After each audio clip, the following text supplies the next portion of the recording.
microwave.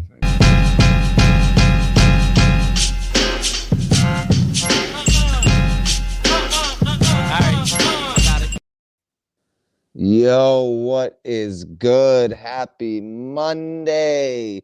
Unscripted Logic, episode 34, Halloween edition 2. So we do have another Halloween episode coming at the end of the month, but really quick, next week we have DME Detroit. So this is 100%. There will be no Unscripted Logic next Monday. It will be Tuesday at noon featuring DME Detroit. So let's go. So that being said, let's get into it. MME, salute, brother, salute. Y'all like my pumpkin shirt, man?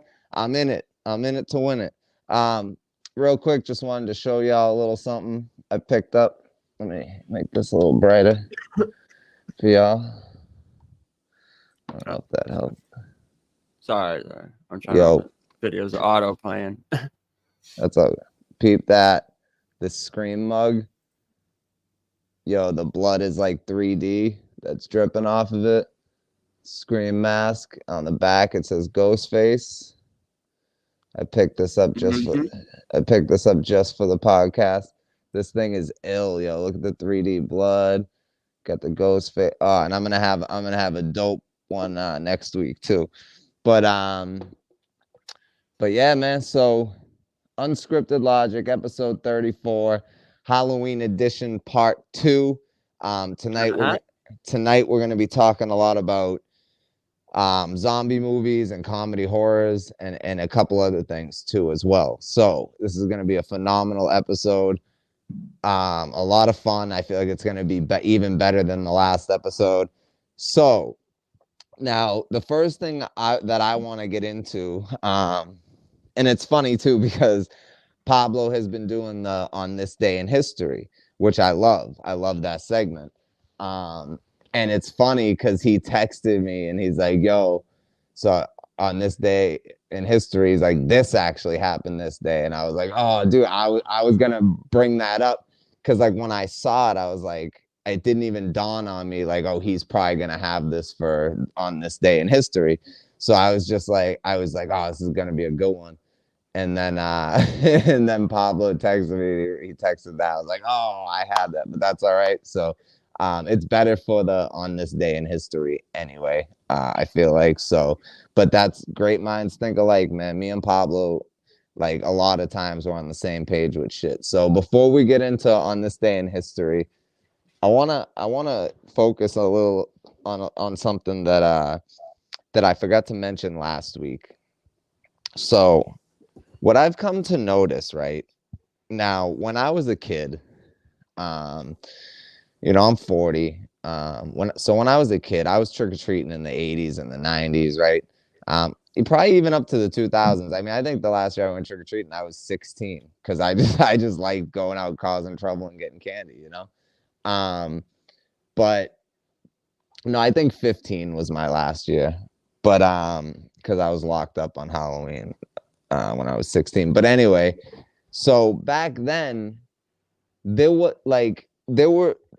no time limit. It wasn't like, okay, you have from this time to this time to trick or treat. No, it was right after school. You go home, you get your costume on if you're not already wearing it at school. You hit the streets and you start trick or treating. And especially when like you got to the point where you were able to trick or treat on your own, you're out till like 10, 11, 12 o'clock at night and people are still handing out candy. Right. So now unlimited rounds, bro. Unlimited rounds for trick or treat. And you knew, all right, someone got their light off. All right, they're not handing out candy or they're out of candy. You know what I mean? Cool. It is what it is. If it's like at a reasonable hour and your light's off, you got egged or toilet papered or something. But if it's after fucking 10 o'clock and your light's off, we just assume you ain't got no more candy. Cool. But we kept going and people didn't care. Now we have a situation where, and this has been going on for years, because I have many nieces and nephews and children and around my family, right? So most of them aren't blood related, but they're nieces and nephews to me. And I've had other kids in my life, and have been trick-or-treating with them. So it's so weird to me because the first time was probably like 7-8 years ago. I was like, my girl told me, she's like, oh, trick-or-treats from 4 to 7 tonight. I was like, 4 to 7? Right. What kind of hours is that? 4 to 7? How much candy can you get in 3 hours? 4 to 7? So now, and 4 is not even a good time to start, right? You get home from school, you got to put the costume on, and then and if you're going with like accompanied by an adult, most of them probably aren't even out of work yet. Home 3 o'clock. They don't want to rush right out the door. I feel like it was more for the parents that yeah. It wasn't even safety concerns or anything. It was like people wanted to know, like, I don't want, all right, like I'll hand out candy. I don't want kids walking around my neighborhood after 8 or after the right. Like, all right, I'll bring you trick or treating, but like, we got to be done by this. I really feel like it was a parent kind of thing. Oh, for sure. And I do think it also is partially a safety issue too, because back then we didn't, like, all these kids getting snatched up and stuff, we didn't have direct access to that news like we do now. Right. So parents are much more like, crazy about like, oh no, you can't go out by yourself that late or whatever. But yeah, it's a disaster. So like some places are 4 to 7, some are 5 to 8. So, and then I noticed last year and this year, a lot of them, bro, 5 to 7. 2 hours. Right. I was just saying, when you said 3, I was like, I remember it being less than that. Like, yeah. 2, like 5, so some places it's 3 hours, some places it's 2 or 6 to 8. So what my town does, and I feel like most small towns should do this. If we're gonna make trick or treat such a short amount of time, what we need to do is, like in my town, and I'm sure they do it in a lot of other towns. Like I know like towns have like trunk or treat, and it's like takes place in a parking lot where like a bunch of people just have their trunks full of candy for kids or whatever. But so where I live, downtown, there's a little downtown area. It's a nice little town. And what they do is they close off the street and they have a little like Halloween block party, and they have candy, they have all this stuff, and the kids go down there, and there's also people, like I go down there and hand out candy, so it's like, I think that is a better idea than just, because in 2 hours you can't get a lot of candy, but if you can go to one place 2 hours, you can get a lot of candy, you know what I mean? But so I like that they're doing that in my town, and I actually spoke to the people in my town, and I got involved in it, so I'm going to be a part of it.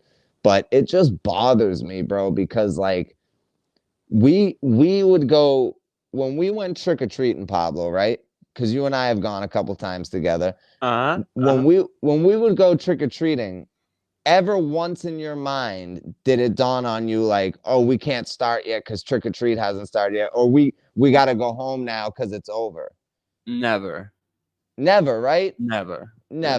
So this is that's something that I wanted to bring up last week, and I know it's not, for like a lot of people, it's not a big deal, and I know a lot of parents love it because they don't have to be out that long with their kids walking around. But like, bro, like you can't walk around for a few hours with your kid on Halloween, something they look forward to every year.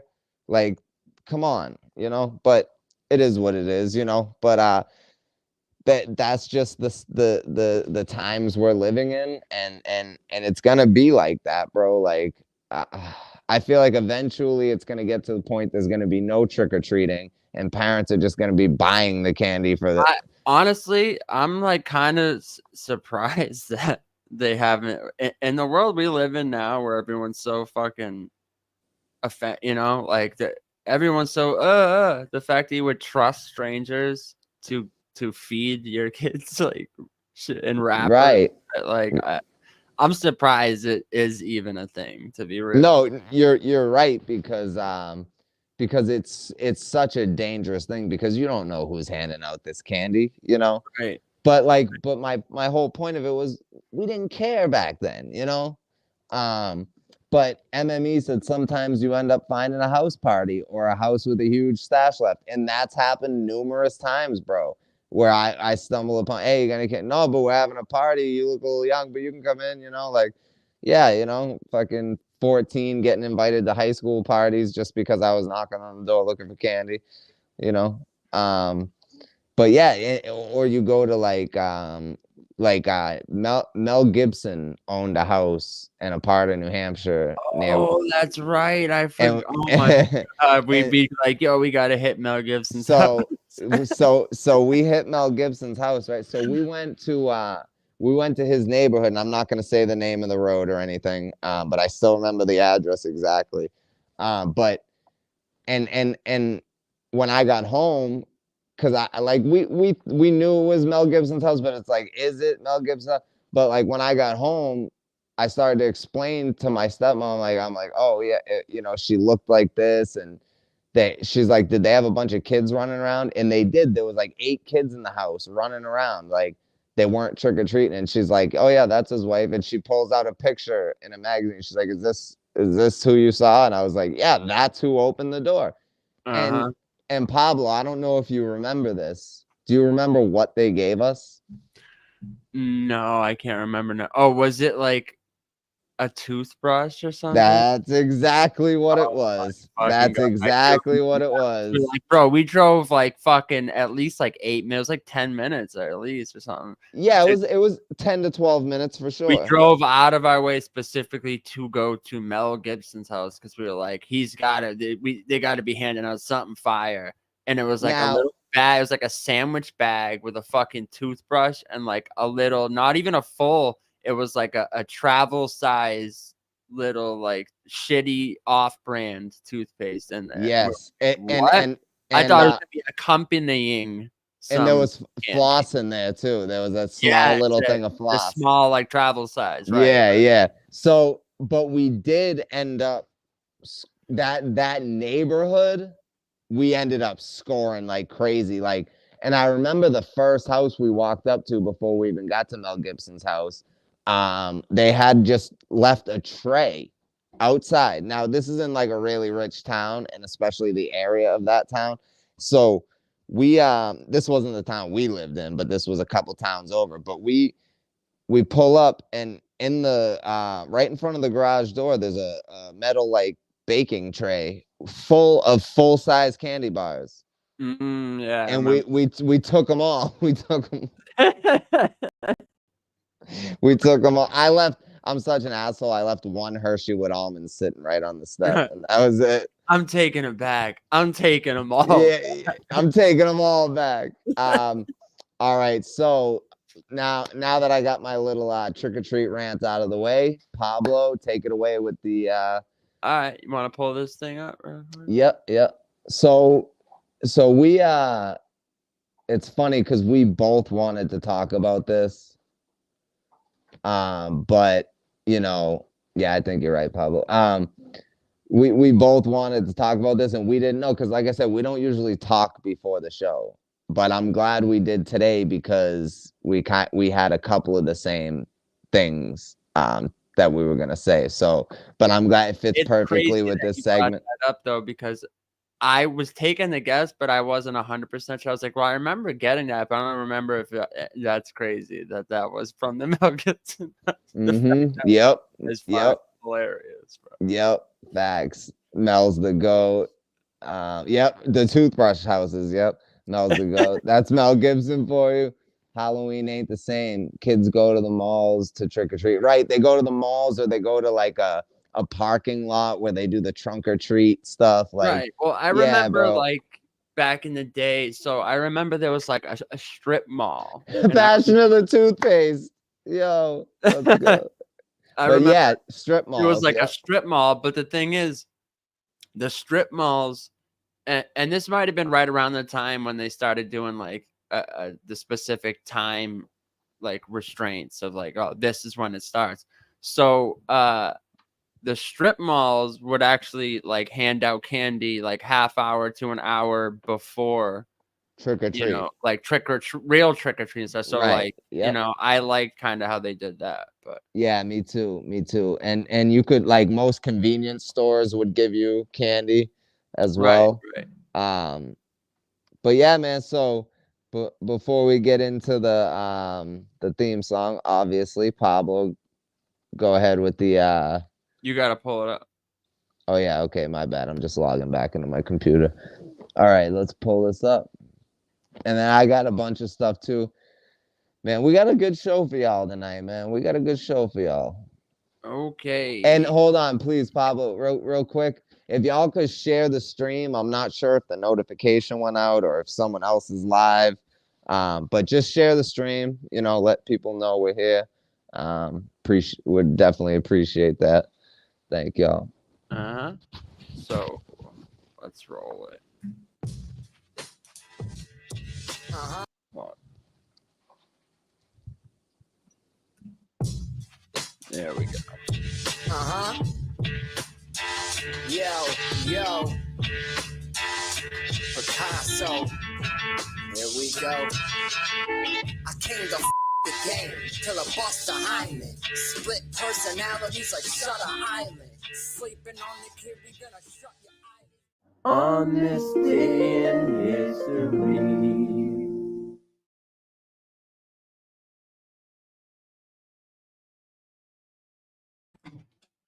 Okay, sorry. Hold on a second. What was at the beginning of that? What do you mean? Play that again real quick for me. Why? Hold on. Now I gotta go get it again. My bad. You're talking about the bleeped out swear? Because I did that. No, before that. Oh my god, now I gotta go to history. You're gonna have to pull it up again. Yeah, I'm ready.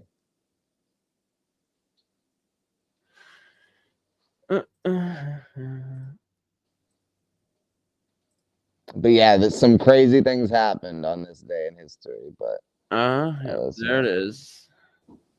Okay. Okay. What? Yo. Picasso. Here we go. I came to the game till I bust behind me. Split personalities like Shutter Island. Sleeping on the kid, we gonna shut your eyes. Okay, yeah. Okay, because let's go. What? No, it just reminded me of something that I want to bring up in the next episode. But I'm glad you played that. Okay. Yeah. All right. Word. Let's get into it. On this day in history. Should we save the best one for last? That one? Yeah. All right, word. So, in October 14th, 1947. Okay. Chuck Yeager. Yep. Breaks the sound barrier. Oh shit. Okay. Yep. Okay. Here's a kind of funny one. 1977. Anti-gay crusader Anita Bryant is hit in the face with a pie. Oh man. Yeah. Hit in the face with a pie. His last name is Baker. Anita Bryant. Baker. I thought you said Anita Baker. Anita Baker. Yeah, no, that would be too much of a pun. Bake this. Right. 1957, Wake Up Little Susie becomes the Everly Brothers' first #1 hit. Dope. In 1912, Theodore Roosevelt shot in Milwaukee. Oh wow. Okay.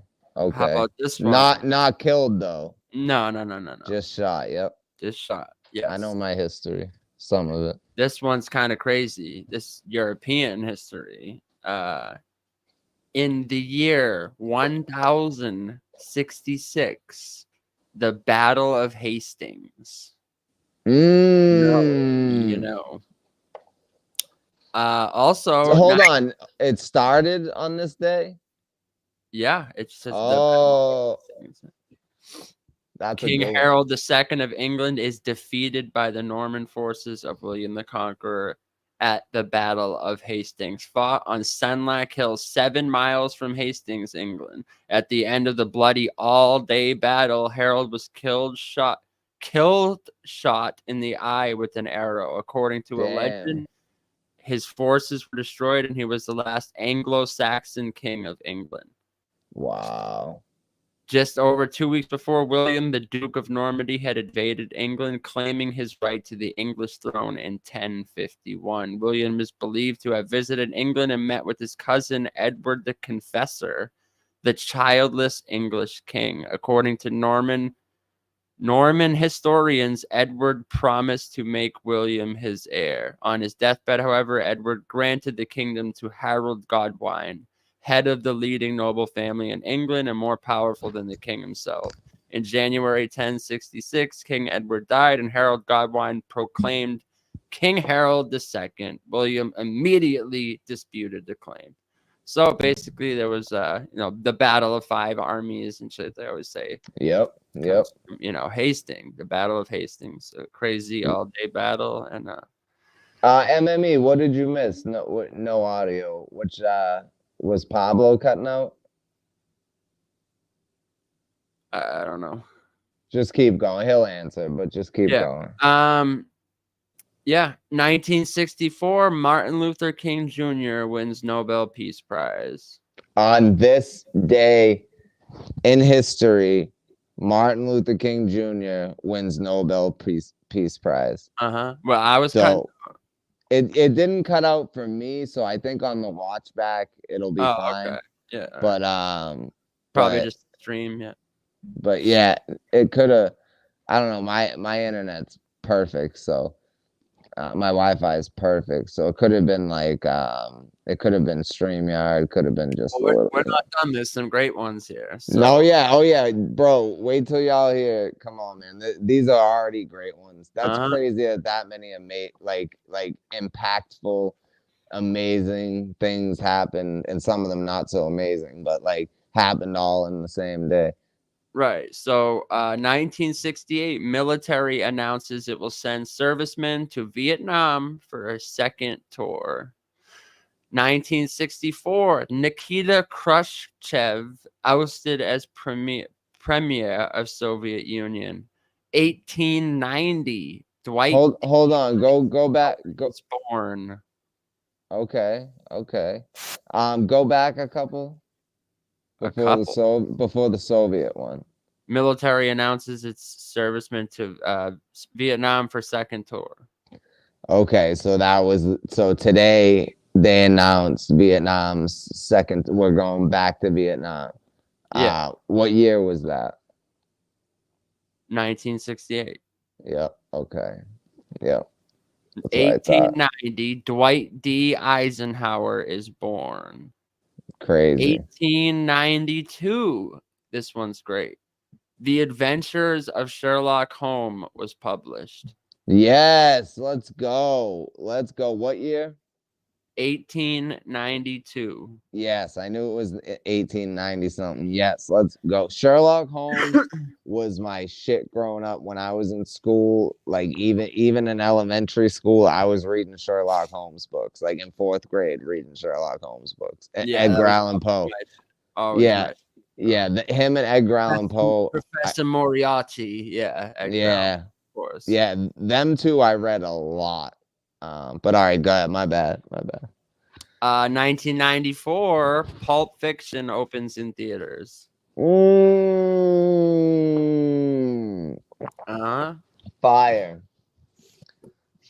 yo. 1962, Soviet missiles photographed in Cuba. Okay.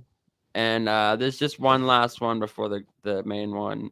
Okay. 1918, Adolf Hitler wounded in British gas attack in World War I. 1918. So before the Holocaust, he was in war and he was wounded. So yeah, I guess so. Okay. Wow.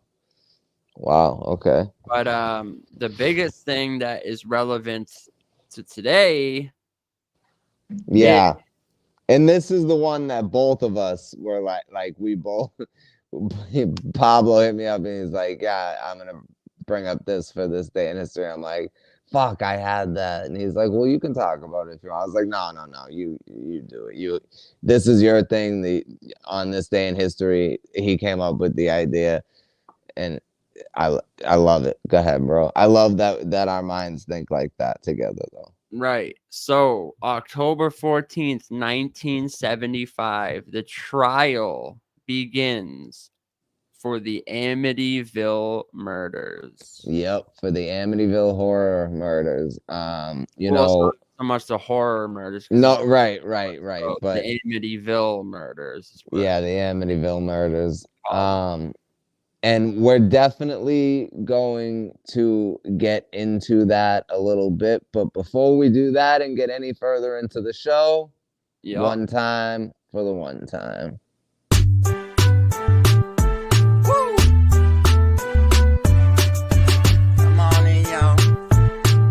Hit that like we're talking about decade-old battles as though they just happened. It's getting heated, cause they both have passion. Pablo Picasso, social assassin. Friends dropping gems cause they know about rapping. Hop on the panel and get to why you're wrong. Debated on the channel, so on and so on. Chop it up and discuss different topics. Come in and watch it. Unscripted Logic. Come in and watch it. Unscripted Logic. Unscripted Logic. Every Monday from 6 to 9. Talk battles and pick apart shitty lines. And if you're not on my side, I can change your mind if you give me time. But while you're here, you should hit the like. Cause we keep it raw every Monday night. Nah, bro. No, I'm fucking telling you. Oh my god. You don't know a goddamn thing. Are you serious? You're out of your mind. Exactly. I can't fucking believe this. Oh, please. Get the fuck up. Shut the fuck up. That's ridiculous. Bunch of chums and no goddamn thing. You don't know what the fuck you're talking about. Really? Yeah, okay, bro.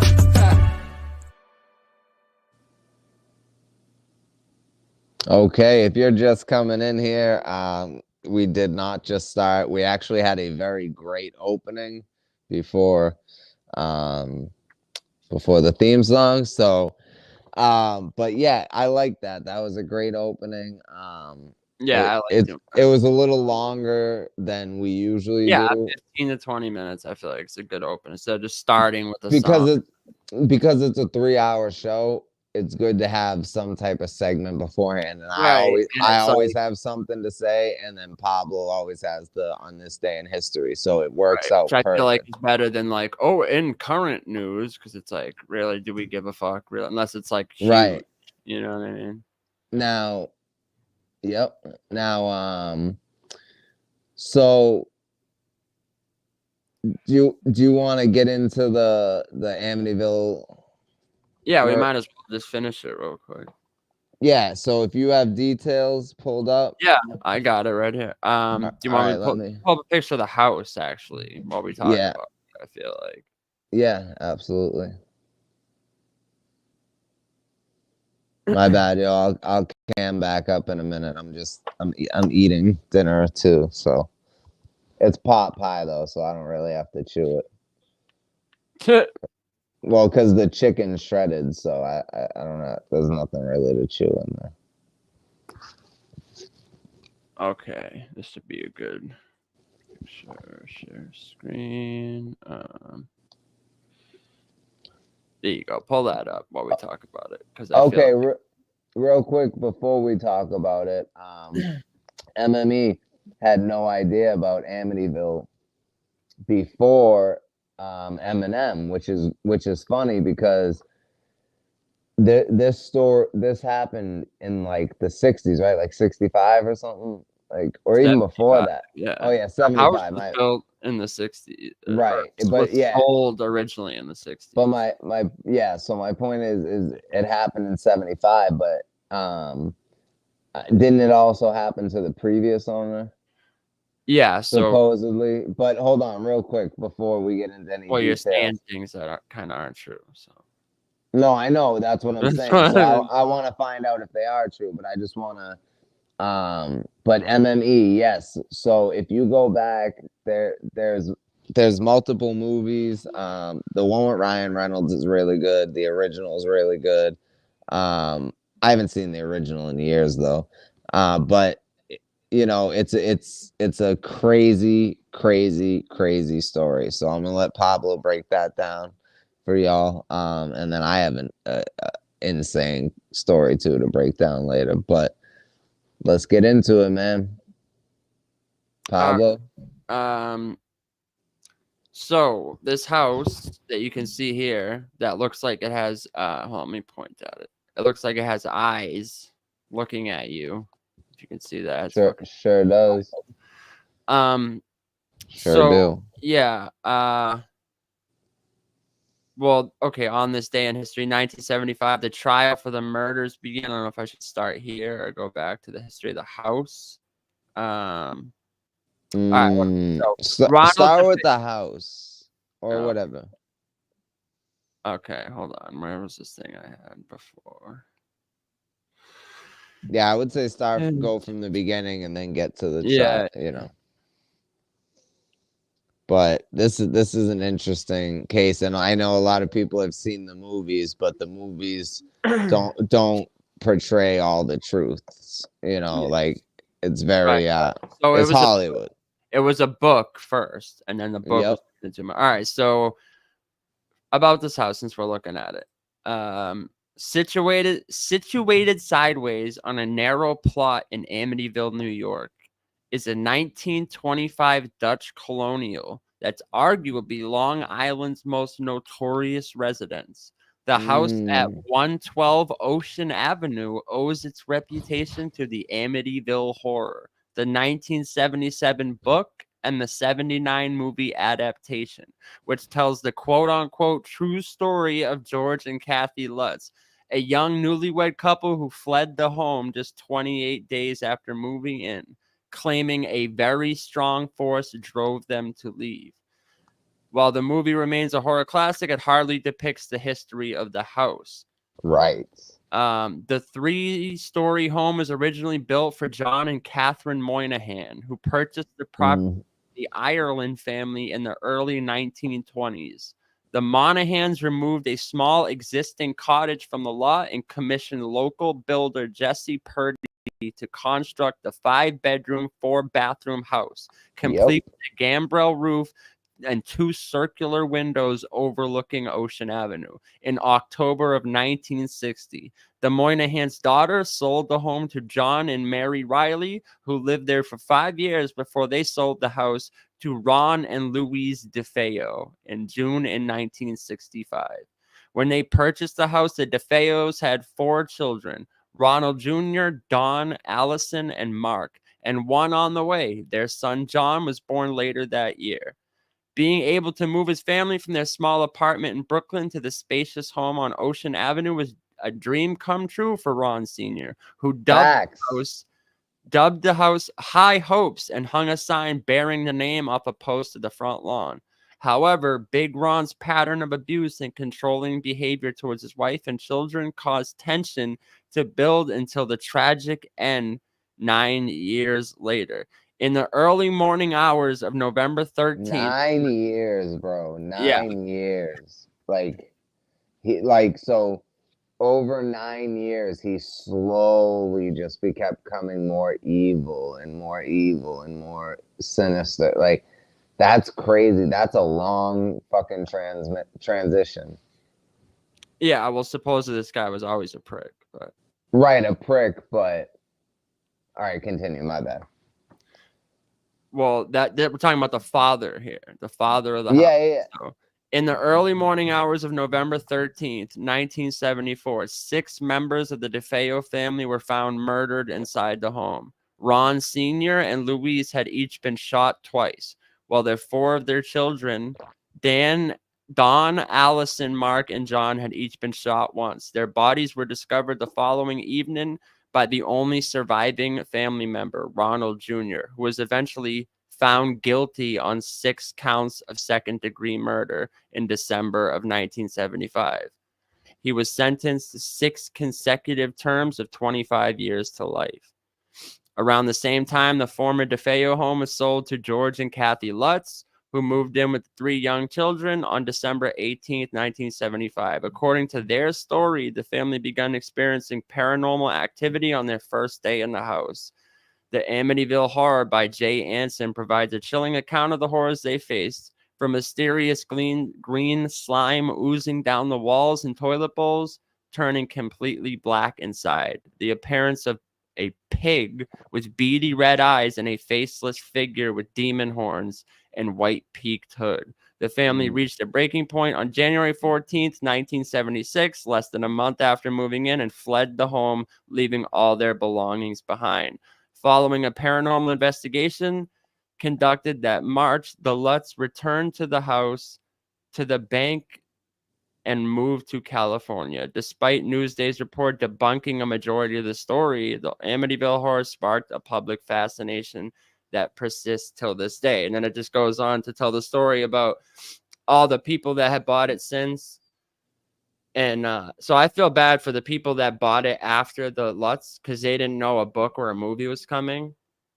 And they moved in, and they just got like lambasted with people showing up on their front lawn. It said one time this guy showed up and was playing a bugle on their front lawn at 3 a.m. because they were like fans of the shit. And this was before the movie even came out. This is just a book.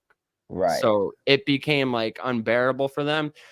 Everyone that's owned the house since then has said they haven't experienced anything. But ironically, none of them have lived in the house like that long. They've all only made it like 5 years. So it's like, if this is such a dream house, how come not you're all buying it and selling it off for not that much of a profit and only staying in it for like a couple of years? So it's like, I don't know, it's strange. But as far as the trial, I don't know if you want me to get into that, or I guess that's enough. We can get into it a little bit. I mean, if there's any details that are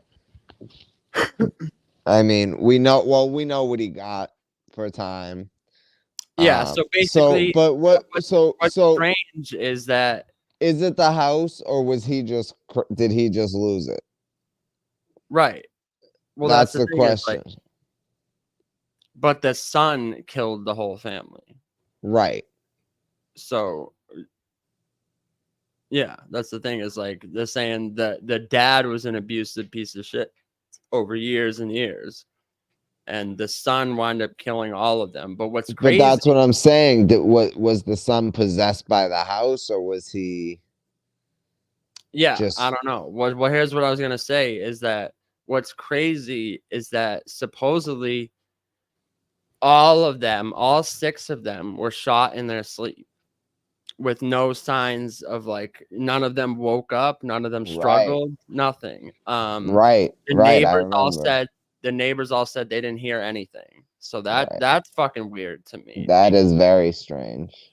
If it's fucking like, this kid supposedly had a shotgun or a rifle. It's not like it was a The neighbors would have heard some. I mean, I know they were like lived in the middle of nowhere or whatever, but I don't know. I feel like the neighbors would have fucking heard a shotgun. Just saying. Yeah, you would think at least 6 different shots, or at least someone in the house. You'd think someone in the house would have heard it and woke up, but right.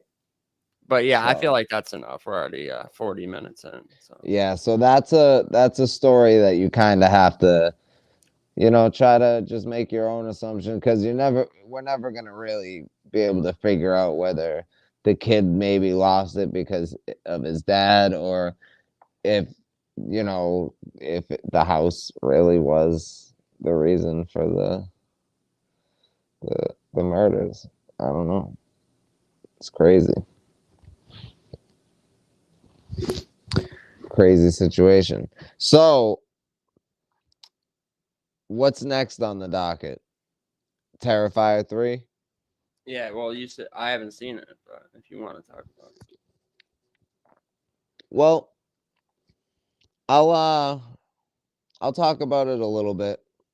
I won't give away any spoilers. I won't ruin anything for anybody. Now, the first one, love that movie. Great slasher film. No forced bullshit. The second one, the kills were amazing, but it was just a lot of weird, unnecessary stuff in the movie. And then a storyline that they started in the second one that just kind of, to me, I wasn't feeling it. And then people telling me it ties it together in the third, and then in the third one, the kills were fucking crazy. There's a lot of stuff that I could see why people would be disturbed by it and not want to watch it. But so the kill scenes were amazing. There's another, I mean, obviously, if you've seen the trailer, they show it in the trailer. I mean, they show him dressed up as Santa Claus. There's that, the whole Santa Claus aspect of it is great. I love that. How he gets the costume and just all this stuff. But really, then the more they get into, so I feel like from the second one to the third one, it's just this forced storyline that doesn't need to be there. Now, I don't care if a horror movie has a bad storyline, because I don't expect horror movies to have great storylines, you know. Slasher films are slasher films, you know what I mean? You watch them for the kills, you watch them for the, you know, not for the story. I just feel like they're trying too hard to create a story that's confusing, that's forced, you know. It's just, so now apparently they're making a fourth and a fifth one, and it's all going to be tied together, but it's like, I don't even care about the story anymore. If I go see Terrifier 4 or Terrifier 5, it's going to be for the kill scenes. It's not going to be for the story, because there's nothing that can make the story good for me, no matter what the outcome is. There is one outcome that I would be like, all right, word. I'll forgive all that bullshit force shit storyline, because it came to a head and it was good. But if that one thing, if it doesn't end that way, then I'm just gonna, like, but I'm in it that, like, if I feel like if they just kept it to, like, making him like a Michael Myers or a Jason, where it's obviously he just can't get killed, you know, no matter what you do. Like, yeah, he dies at the end of a movie, but then he's back. No explanation, instead of trying to create this crazy explanation and make it a, I don't know. And I feel like if they kept the second and third one a little more like the first one, and just made the kills more gruesome, and you know, added other aspects to it like they did, I feel like that the second and third one would have been a lot better.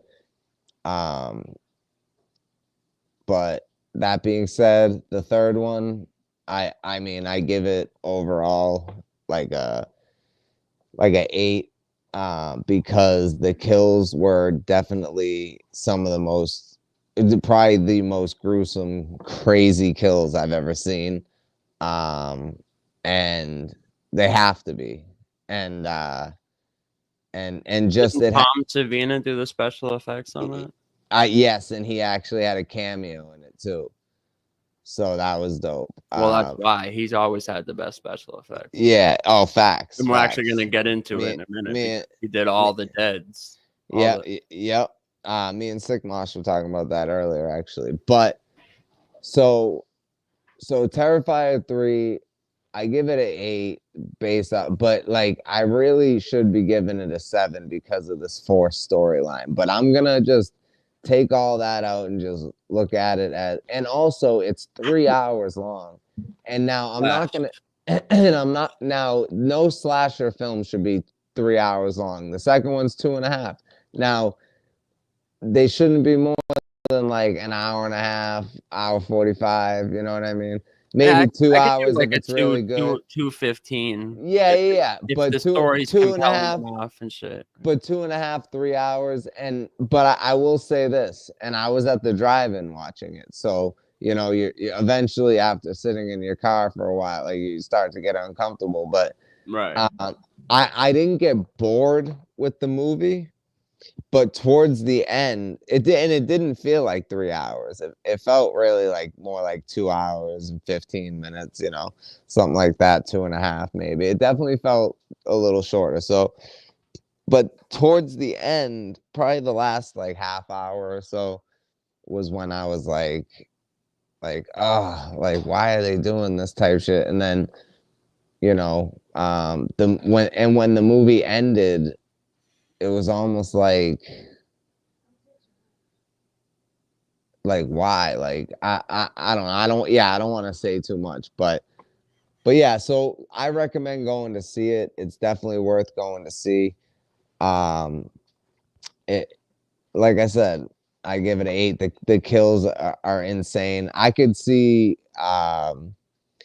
like I can't see people throwing up from the kills, but like from the scenes, but I could see people walking out on certain parts because there's a couple of parts that like I could see people having a hard time watching. Like for instance, I Spit on Your Grave. I watched that movie and there's a remake now, but there's like 3 others anyway. But I watched the first one and I was so like disgusted and uncomfortable with the beginning of this movie. But then the revenge part, the second half of the movie is amazing, but the beginning is so brutal, and so the things that happens to this woman is just so brutal. But then I ended up watching the second one like a couple years later because I kind of forgot how brutal that opening scene was. So I watched the second one and I'm like, bro, I can't watch these movies anymore. Like I love that, like the revenge that she gets on these motherfuckers is amazing. But just watching the beginning of those movies and seeing what's happening to these women, I can't do it. I can't do it. Right. Well, it's crazy because especially after I seen it, you know, I'm not gonna. I can't. I don't want to watch that.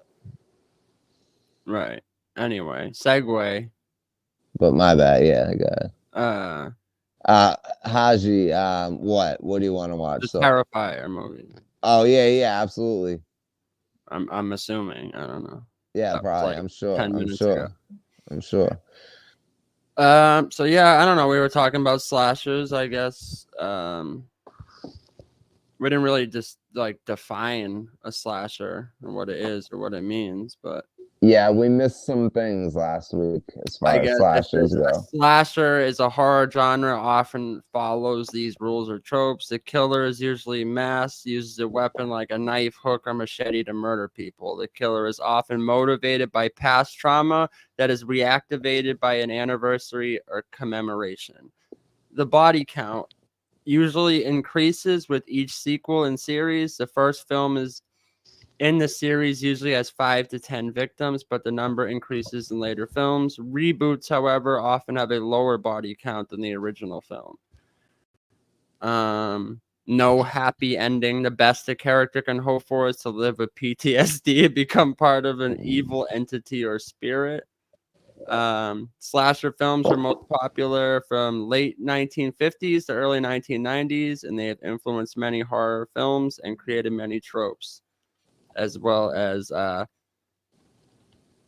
so if you want to survive a slasher, basically the rules are don't have sex, Don't drink or do drugs.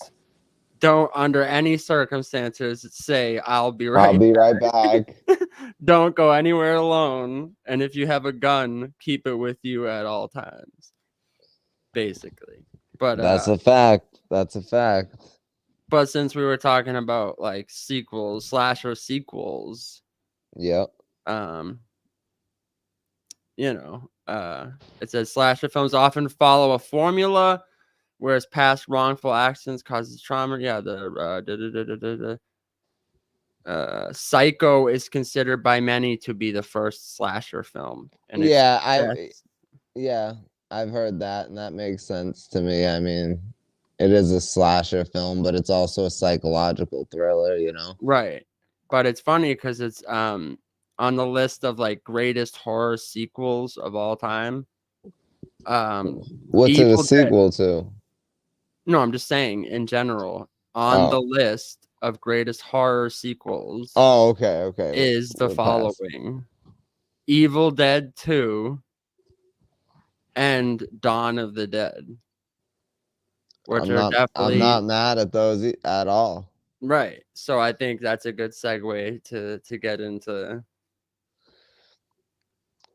you know, these zombies / comedy horrors. Yes, that was perfect. So now I'm I know I'm the king of segues. I'm the king of segues. All right, relax. All right. I know you like that. Like they should hit that like button. Pablo, you love my shit. You love my shit. Oh my god. That's an Ilmac thing. He said that. I think he said that to Big K after like each bar. You love my shit. I know. Or no, DNA, I think he was doing it too. But anyway, hold on. So there's this movie. It's a comedy horror. And Pablo, can you actually pull it up? You know what movie I'm talking about. Yeah. The one we spoke about earlier. If you could pull that up for me, I'm the dead one or whatever. Yep. You're gonna do that now before the zombie one. Well, it has to do with. Okay. It's a zombie comedy movie. Yeah. Okay. Or should I save it? Should I save it? Nah, fuck it. If you're gonna talk about, just put in the private chat what it's called again. I'm trying to remember the name. You know what? Let's save it. Let's talk about some zombie movies, and then before we get into the zombie comedies, we'll save it. That's right. That's right. Okay. Yeah, let's do that because this is a crazy thing. And y'all will have to stay tuned to hear this shit because this shit is wild. And I'm sure some of y'all have heard this before. So, all right, yeah, man. So let's get into. Anyway. Let's get into. Well, if we're gonna talk zombie films, I think you have to start at George A. Romero's Night of the Living Dead. I don't think you can start anywhere else. You can't start anywhere else. They're coming for you, Barbara. They're coming for you, Barbara. It's not funny. They're coming for you, Barbara. When he hits on the gravestone, oh my god. Nah, I just watched that recently as well. And that's a great movie. And if you don't like black and white, I still suggest you watch it. It's an hour and 20 minutes. Like, you can watch the 90s version. It's actually like a shot-for-shot remake, basically. It's just a little more gory and it's in color and shit. Yeah. But I just feel like it's always good to peep the original. But right. Yeah, especially that actor's performance in the original is fucking amazing. Yes. So yeah, George A. Romero, Night of the Living Dead, the original. Now, with it being in black and white, with there being, because what year was that made? 62? No, 68. 68, that's right, 68, my bad. So 68 that was made. They didn't really have like prosthetics for like the face stuff to make them look like zombies, so they just had to like paint their faces, and they weren't, that they weren't even that advanced in that either. So but the zombies still looked cool, and they that movie is a staple. Like if if you can't appreciate that movie, then you shouldn't watch zombie movies, because there would be none without that one. And there eventually there would have been some type of movies made about like the undead, but it wouldn't be zombies. It wouldn't be what George A. Romero created and birthed all these other amazing. You know what's crazy is that they weren't even called zombies in the movie. They were called ghouls. Ghouls, yep. You're right. So basically it was just about and on the cover, on the front like flyer, it said that they won't stay dead. And it's basically reanimated corpses were coming back to life. And it says, although flesh-eating monsters appear in the film, they were not referred to as zombies. They were called ghouls, but often credited with popularizing the modern portrayal of zombies in pop culture. So basically, George A. Romero invented zombies in 1968. Yes, 110%. 110%. Now, interesting, because I watched Day of the Dead today, the original. Oh yeah, I love that movie. So love that movie. So for like the first like third of the movie, maybe even like the first like almost half of the movie, it's probably like a third of the way. Like it's you only see a few zombies, you see them trapping a few, and but the dialogue is good. There's a lot of jokes, there's a lot of arguments. It's just a really good. And then once shit goes down, like it goes down. So it's really good. But so I think what we need to really put into perspective here is like Night of the Living Dead was the first one, and it's like, okay, this is the outbreak. Like it's starting now. And then Dawn of the Dead, the one that came out in 78, that was like, okay, now shit's getting bigger. There's definitely more of them. And then Day of the Dead, which came out in 85, definitely was like at that point, because they even say in the movie that they're outnumbered 400,000 to 1. So so it's almost like I don't know if it's ever been said or not, but like it definitely seems like those three movies are a trilogy. Like they're one movie, they're combined basically. Like Night of the Living Dead, this is when it first started, and then Dawn of the Dead, this is kind of in the midst of it, and then Day of the Dead, it's like it's one every decade. No, facts. It's just I don't know if a lot of people know that. I guess so. It's like the 70s, late 60s. 80s. Yeah, I just didn't know if everyone knew that, but yeah. So it's crazy. It says Night of the Living Dead at the time got a lot of bad reviews, I guess, because at the time you got to think, 68. This isn't movies weren't that like gory, you know what I mean? So it was that movie's not even that gory. I know, but I guess something about seeing humans eating other humans, and you remember how it ends and shit too. Oh yeah. I guess there's a lot of controversy about that. How it ends. Okay. There is some like there's a lot of like racial tension. It's not even so much just race, it's like human. So the whole point of Night of the Living Dead, I feel like a lot of people miss this, and I missed this when I was a young kid watching it. It's not so much like, there's ghouls killing each other, but the real horror of the film comes from how the humans interact with each other in such like this horrendous situation. They're all ready to turn on each other. The one dude's like, he's ready to they're locked in the basement. He don't even want to open the door, even though he knows they're humans. He knows they're not ghouls. he don't even want to open the door for him. And then the other dude, he's ready to take the car and leave him and not come back. Like the people are just like, the real horror of the film is how the humans are treating each other, basically. Absolutely. So there's, I feel like maybe that's and why we're uncomfortable by it. And it's like also like that in Day of the Dead.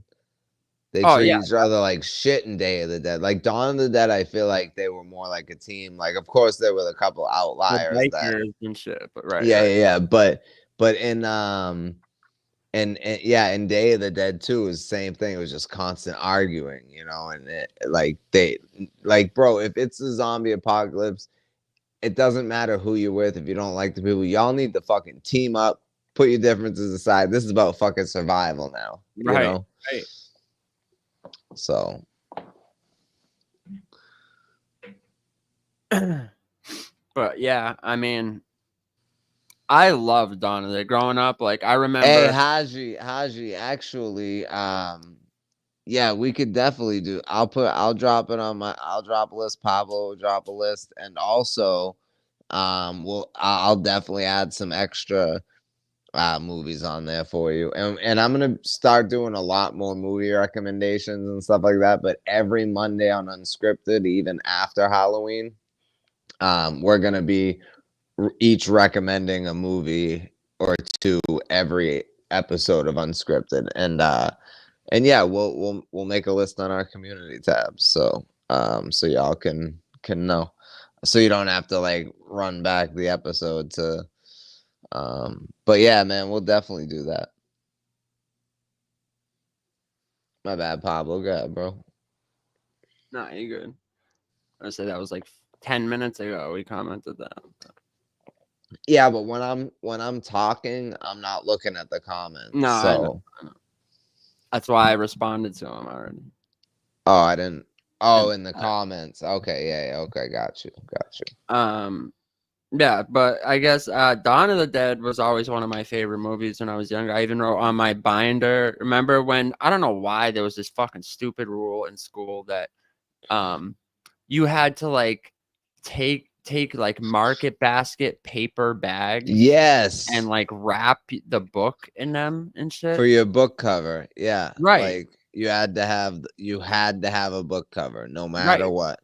I never understand it. And if you couldn't afford a real one, you had to use like a Market Basket bag, and they would help make it for you and shit. And it's like, so I remember having these brown book covers made out of Market Basket paper bags, and you turn them like inside out so that it's just blank, so you can write shit on it yourself. And I remember even writing on my I forget which class, I think it was a math one, on the front I wrote, "When there's no more room in hell, the dead will walk the earth." Which is a Dawn of the Dead reference. Dawn of the Dead reference. Yeah. One of the best lines in any horror movie, not just zombie movies. That's one of the best lines. I heard a line at what the fuck did I watch last night? I'm gonna have to ask my girl, but and I heard the line, I was like, that's gotta be one of the best lines I've ever, or maybe it was during this episode. But anyway, I definitely was watching a movie last night, and I heard something. I was like, that's definitely the best line that I've heard in a horror movie ever, or one of. I don't know, it might have been during this episode. Who knows? I have no idea. I don't know what it is. Hey. But I remember what's crazy is I remember seeing Dawn of the Dead when I was mad. Like we were talking about last episode. I remember going to the video store. And this was one of my dad's favorite movies. So he rented it like once every 3 months. We'd be like walking around, and sometimes he would be like, "Oh, Dawn of the Dead," and I'm like, "Okay." Like, I watched that with your dad once. That's crazy. Yeah, the first time I seen it, I was probably like 5, and we rented it from said video store. Yeah, but it's just crazy. I remember like that first like 20 minutes is like embedded in my brain. The two SWAT. So basically, if you've never seen it, it's like 2 SWAT team members. Spoiler alert. No, this is the very beginning of the movie. The first scene.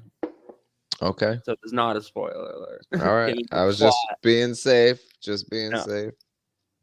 Relax. So 2 SWAT members basically are on this SWAT team, and they're like going into these different houses in like these projects, and it's basically like it's split between like the living and the dead. So it's like half of the people are just like, you know, running around in chaos, and it's like multiple like stories in this place. They go in, there's like a lady comes out of the apartment, she's like holding her baby, there's like people just running through the halls, and then like every time a door opens, all of a sudden in this room there's zombies, some of them are eating people, and it's like it's just utter chaos.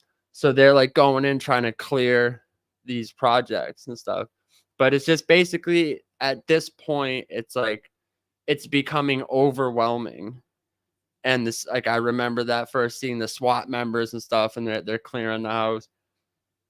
Eventually, the place is like getting like the city's like overwhelmed basically. So it's these 2 SWAT members, and then there's like this broadcaster lady, like a news reporter, and then her boyfriend who flies the helicopter for the news.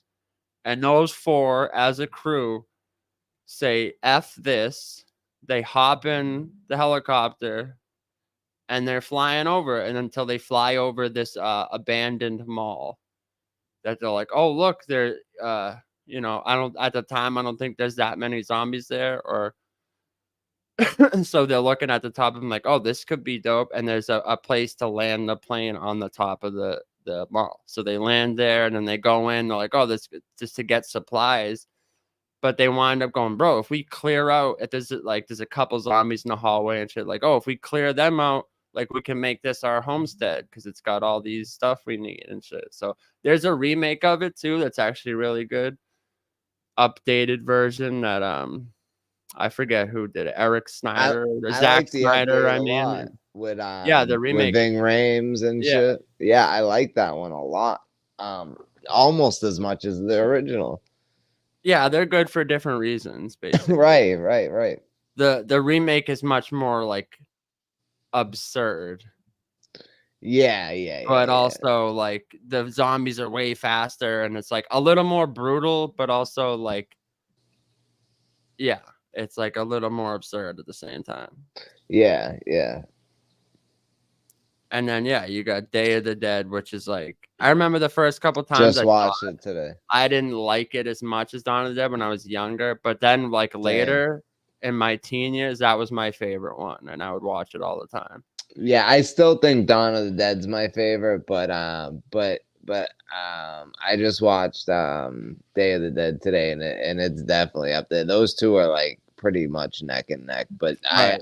I agree. Like growing up, Dawn of the Dead was definitely my favorite because just the idea of being stuck in a mall, especially as like a teenager watching it or as a young kid watching it, being like, oh, stuck in a mall, you'd have all these toys and food court and not thinking like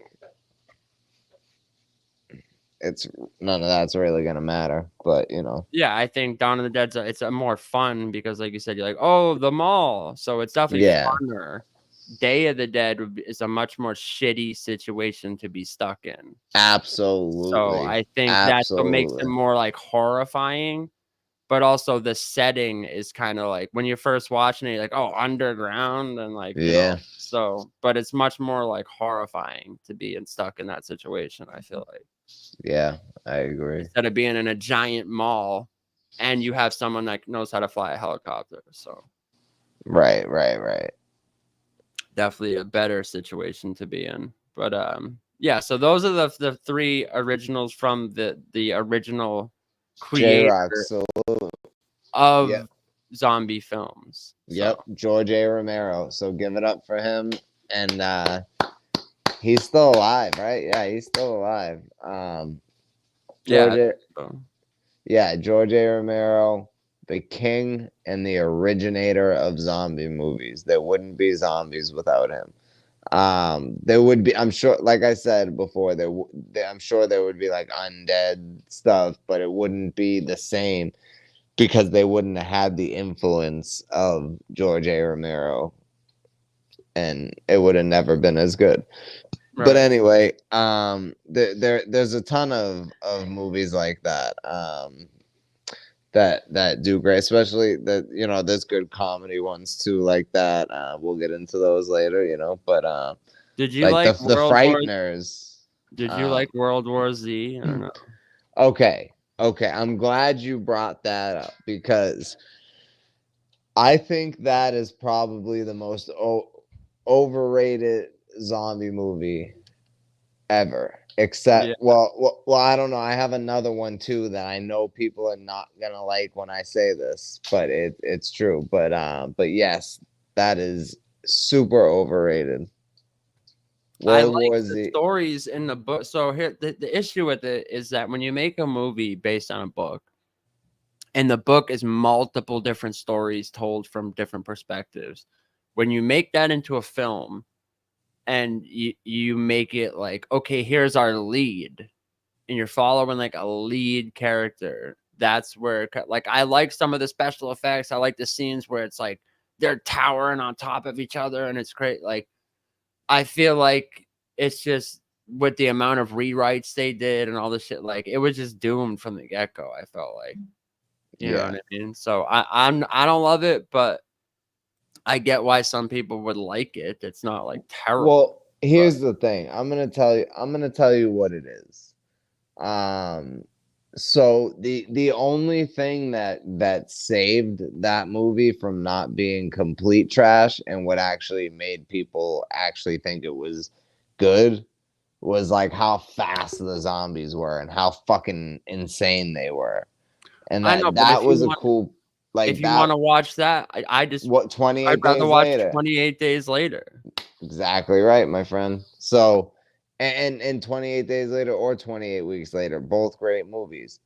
And I agree with you 100%. That's why when I saw World War Z, I was thinking, okay, this is like, this feels like multiple other great zombie movies mixed together, like somebody just said, all right, I'm gonna take these three movies and just mix them into one and put Brad Pitt in it and it'll be a hit. Like, and I see a lot of people say that they love that movie, and a lot of people reference that movie a lot. I really didn't care for it, and I only seen it once when it first came out. And you know me, Pablo, I don't have a great memory, but like after, I don't have a great memory for like short-term memory, but like later I'll remember things, you know. And I remember that movie almost beginning to end, and it's I would not watch it again. Yeah, it's definitely not rewatchable in any facet, I feel like. It's definitely not rewatchable, but that's no.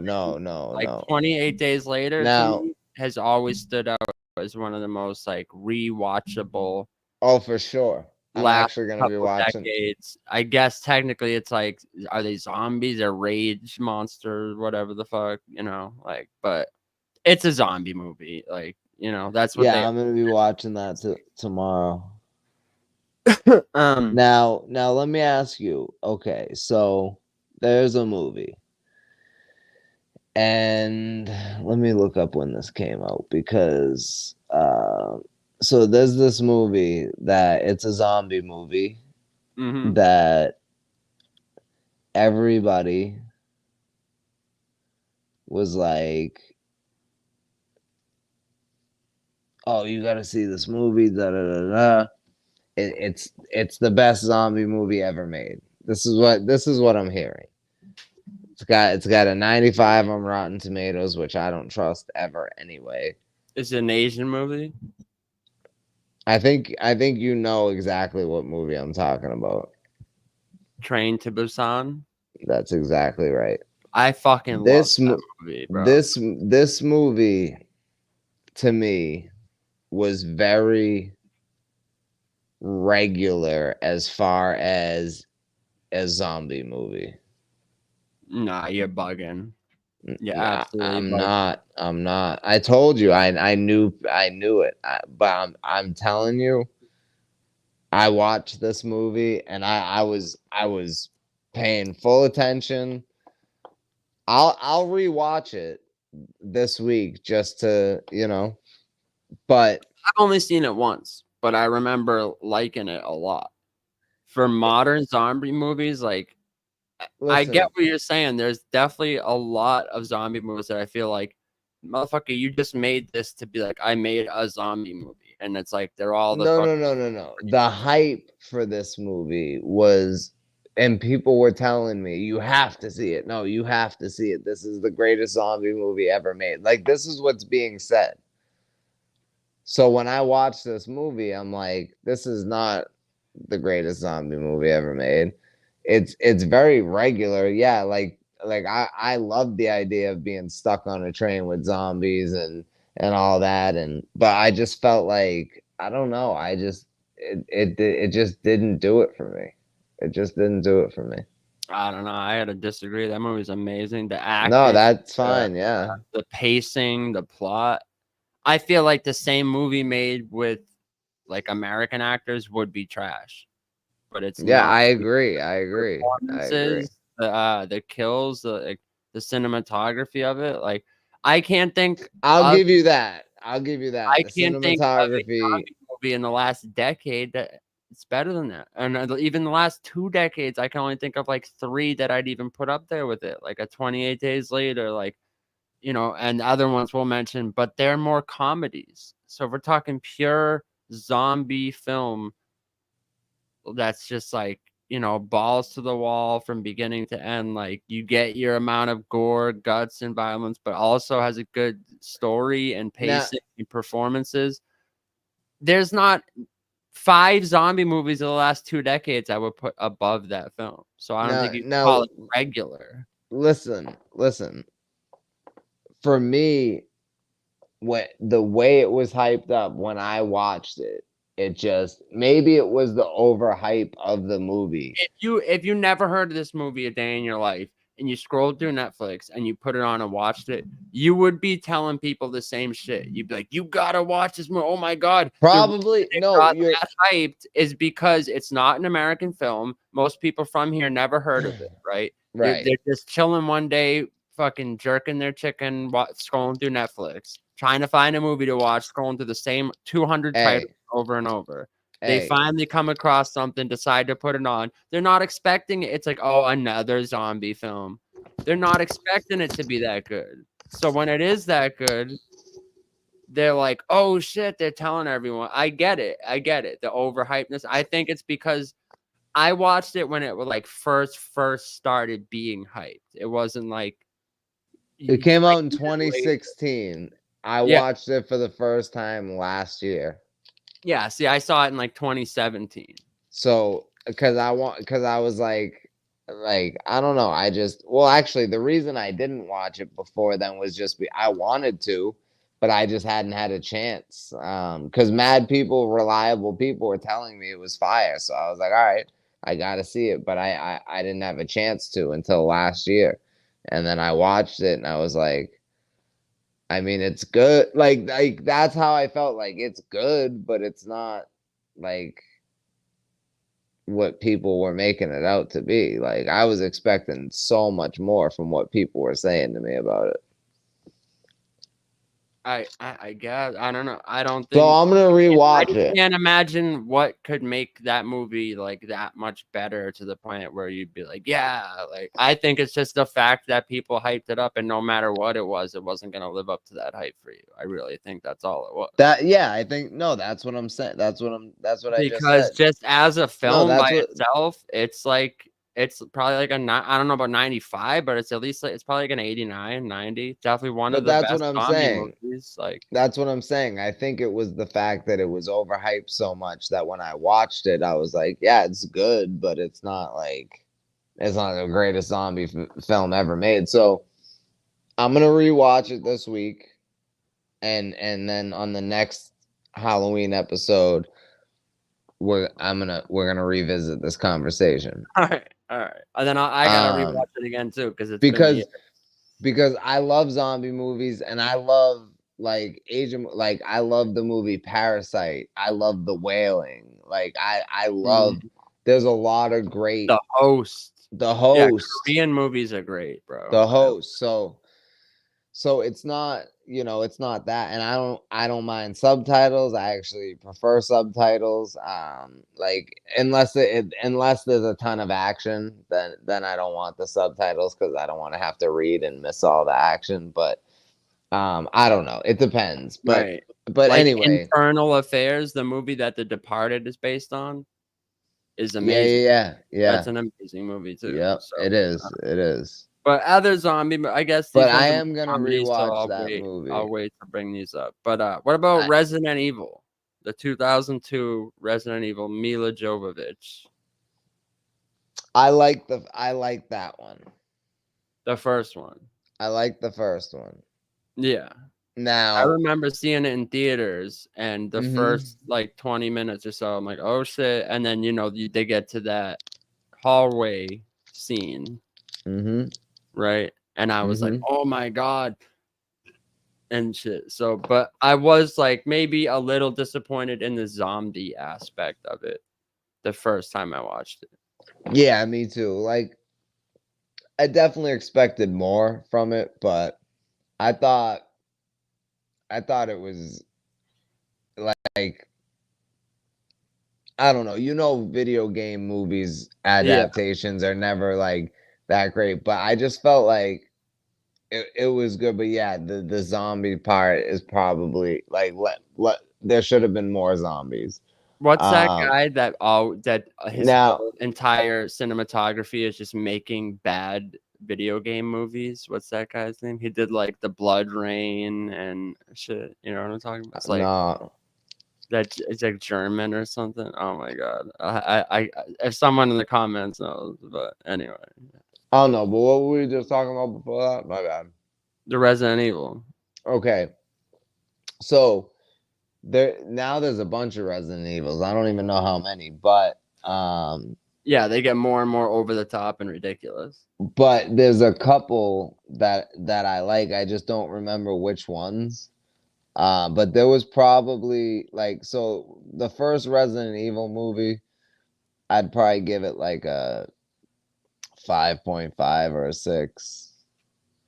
Or probably like a 6. I'd give it like a 6, 6.5. I mean, just based off, like I said, the hallway scene, the laser for scene, sure. The creepy little girl, like hologram thing.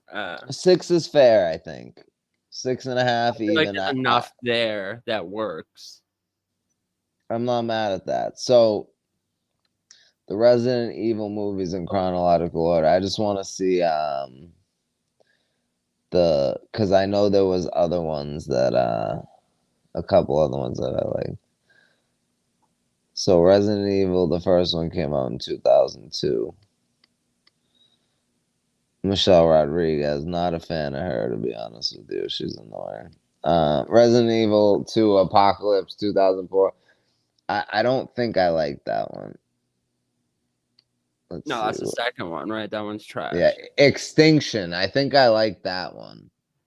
The third one, the Nemesis one, there was some cool parts, but yeah, I think that was the only really thing that I liked about it. But wait, Extinction, if that's the one that's like in the desert and she's on the motorcycle, I think a stunt woman either died during the filming that or like lost her arm. Oh shit. Or something. Yeah.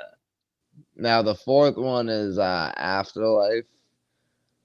See, I don't know. There's so many of them. I don't even know which one. And then Retribution, like Welcome to Raccoon City. I don't know. I've only seen like 3 of them.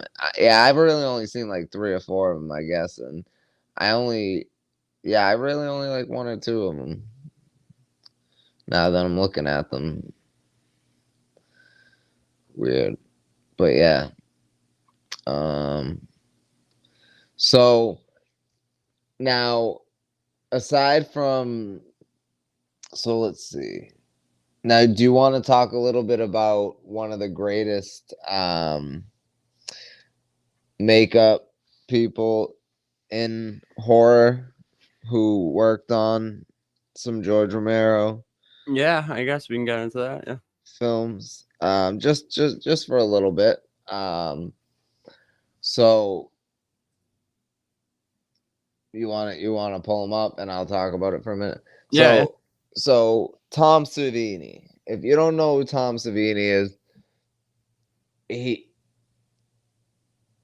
he's the GOAT. Like Greg Nicotero is cool, like, but you know, he's the one who does The Walking Dead. But like, if you watch like older horror movies from the 80s and 90s, like you'll see his name on there for the makeup and stuff like that, for the makeup artist and whatever. But Tom Savini, man, he really is the GOAT. Yeah, I got it right here if you want to pull it up. Yep. Let's do that. So that's Tom Savini, and he had a cameo in From Dusk Till Dawn. From Dusk Till Dawn. Well, he had a little more than a cameo in From Dusk Till Dawn, but he had a little cameo in Terrifier 3. Yeah, he's in a lot of them. See, Night of the Living Dead, Dusk Till Dawn, Dawn of the Dead, Creep Show. Yeah, I forgot he was in Creep Show, Day of the Dead. And all these movies he's in, he did the makeup for these movies. Didn't he do? Hold on, I'm trying. Or most of them, anyway. Did he do the makeup for American Dusk Till Werewolf? Dawn? Yeah, of course, he definitely did. Oh man, yo, that shit is insane, man. He's the GOAT. He's better than Greg Nicotero, because what the thing with Tom Savini is, see, Greg Nicotero always has a huge budget to work with. Tom Savini didn't. So he could do a lot more with less. Like Greg Nicotero could never do what Tom Savini does with such a low budget. Right. So if you see right here, I don't know if you've ever seen the film American Werewolf in London. Of course, I've seen that. What? The transformation. Not since the late 90s. It came out like 96 or something, 98. I think it's an 80s movie. Oh, really? That's American Werewolf in Paris. There's American Werewolf in London, the original. Okay, I've seen both. Yeah, so Tom Savini worked through the transformation scene in American Werewolf in London is one of the, like, especially at the time, for like body horror, body transformation scenes, from him turning from a person to the werewolf is insane. It's insane. Still to this day, when I watch it, it's like unsettling.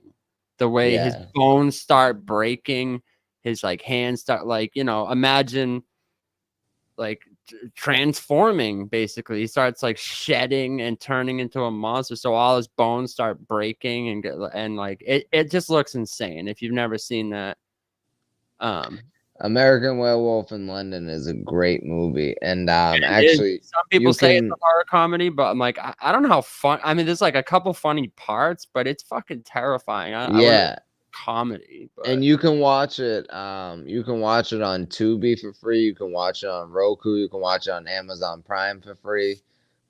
So plenty of options. Yeah. So, do you want to do a movie recommendation or yeah?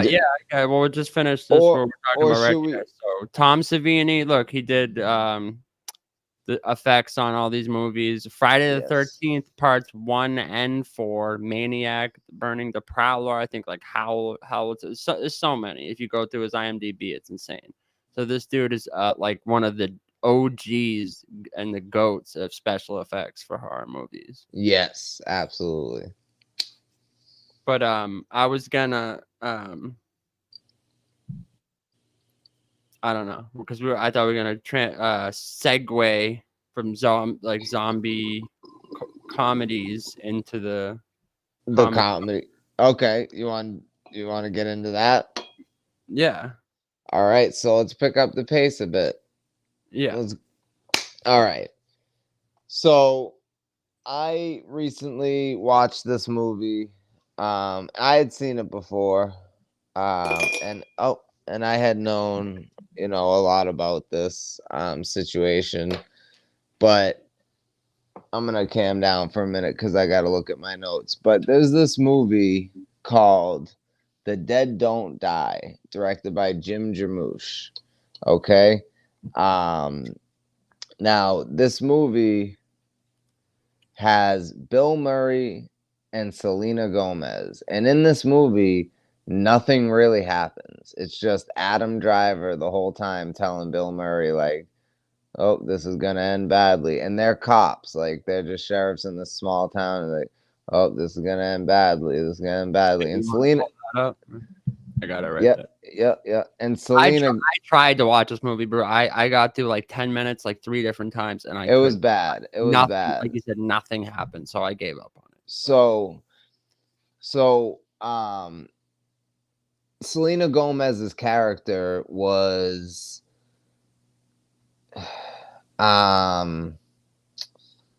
like one of those characters, like she was just like not an extra, but like just college people passing through. They're not even like really like main characters in the story. It's just kind of like, oh, they're staying at a hotel nearby, so the cops tell them like, oh, be careful, we got shit going on. So like it's really as simple as that. So it's like, why is she in the movie? And Bill Murray's in the movie. Now check this out.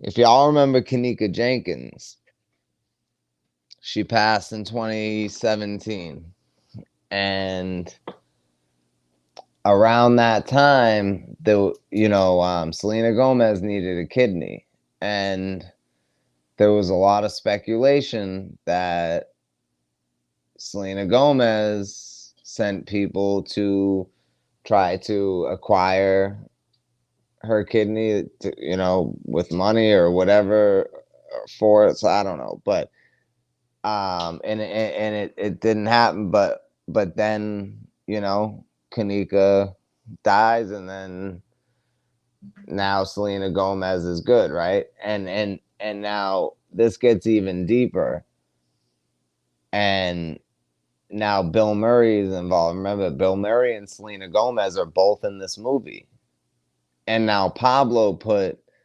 Bill Murray on the thumbnail, not even knowing that I was going to bring this up. But Bill Murray owns a restaurant in the hotel where Kenneka Jenkins died. That's fucking and also there is a freezer scene, a scene in the movie The Dead Don't Die, where they open the freezer and there's a dead body in there. Yeah, that's fucked. Like, what? So, and now Kenneka died on September 10th, 2017. The movie came out in 2019, which means it was made in 2018. So once Selena Gomez got her kidney and was back to good health and able to act again. So yeah, obviously this is all alleged. But so check this out, right? So then now they make this movie, right? The Dead Don't Die, and this should have been a good movie. I remember seeing the trailers for like a year. Yeah, so this should have been a good movie, but it wasn't a movie. It was a message. It was weird, like the things said in the movie, the things you've seen in the movie, and actually now that because when I was watching it the other day, I had forgot about the Kenneka Jenkins thing, and the Bill Murray thing, and then I mentioned it to my girl halfway through the movie, but and just didn't even really think. And I'm like, wait a minute, I'm gonna look into that more and talk about it on this, but I'm gonna rewatch the movie again this week or next week, like sometime before the last episode last Halloween episode of this month. So that way, because I think there's probably more clues in that movie. And listen, it's called The Dead Don't Die, and it really, there's not like nothing really happens in the movie, and they just keep saying, oh, this isn't gonna end well. Nothing happens in the movie, and they play the song The Dead Don't Die. Like, there's a song, they play it at the beginning of the movie, and they play it the entire song. And then about 5 minutes into the movie, if that, I don't know, maybe 10, it's either like 3 to 5 or 10 minutes. It's very close at the beginning of the movie. They're dry, and the song comes on the radio, and they play the whole thing again.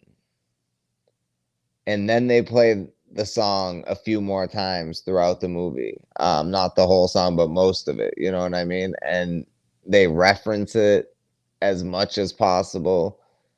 Like, it's just, it's a weird thing, man. Yeah, that's fucking wild, bro. I like I told you, I'm like, I used to be more into like true crime and shit, but the thing is, like, I don't know, a lot of the people that like tell true crime, it always feels like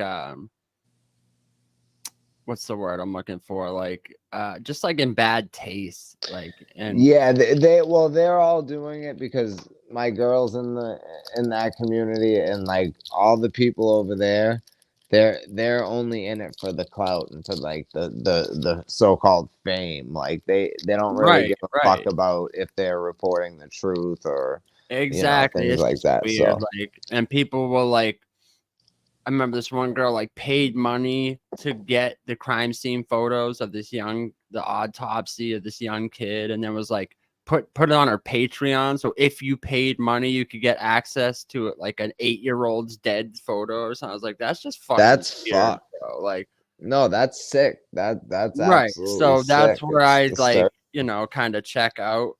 But stuff like that. Like, I remember the Kendrick Johnson case, the Kenneka, like, the ironically about the same initials. It's kind of weird. But both mysterious deaths and just like, what the fuck is going on here? Like, I do like to look into stuff like that, but it's just strange, man. I don't know. I don't even know.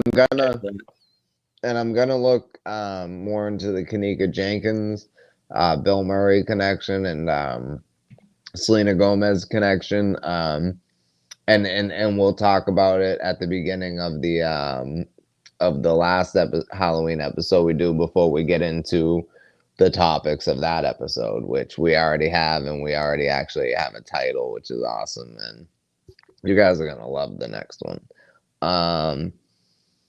Yeah, but it's kind of weird.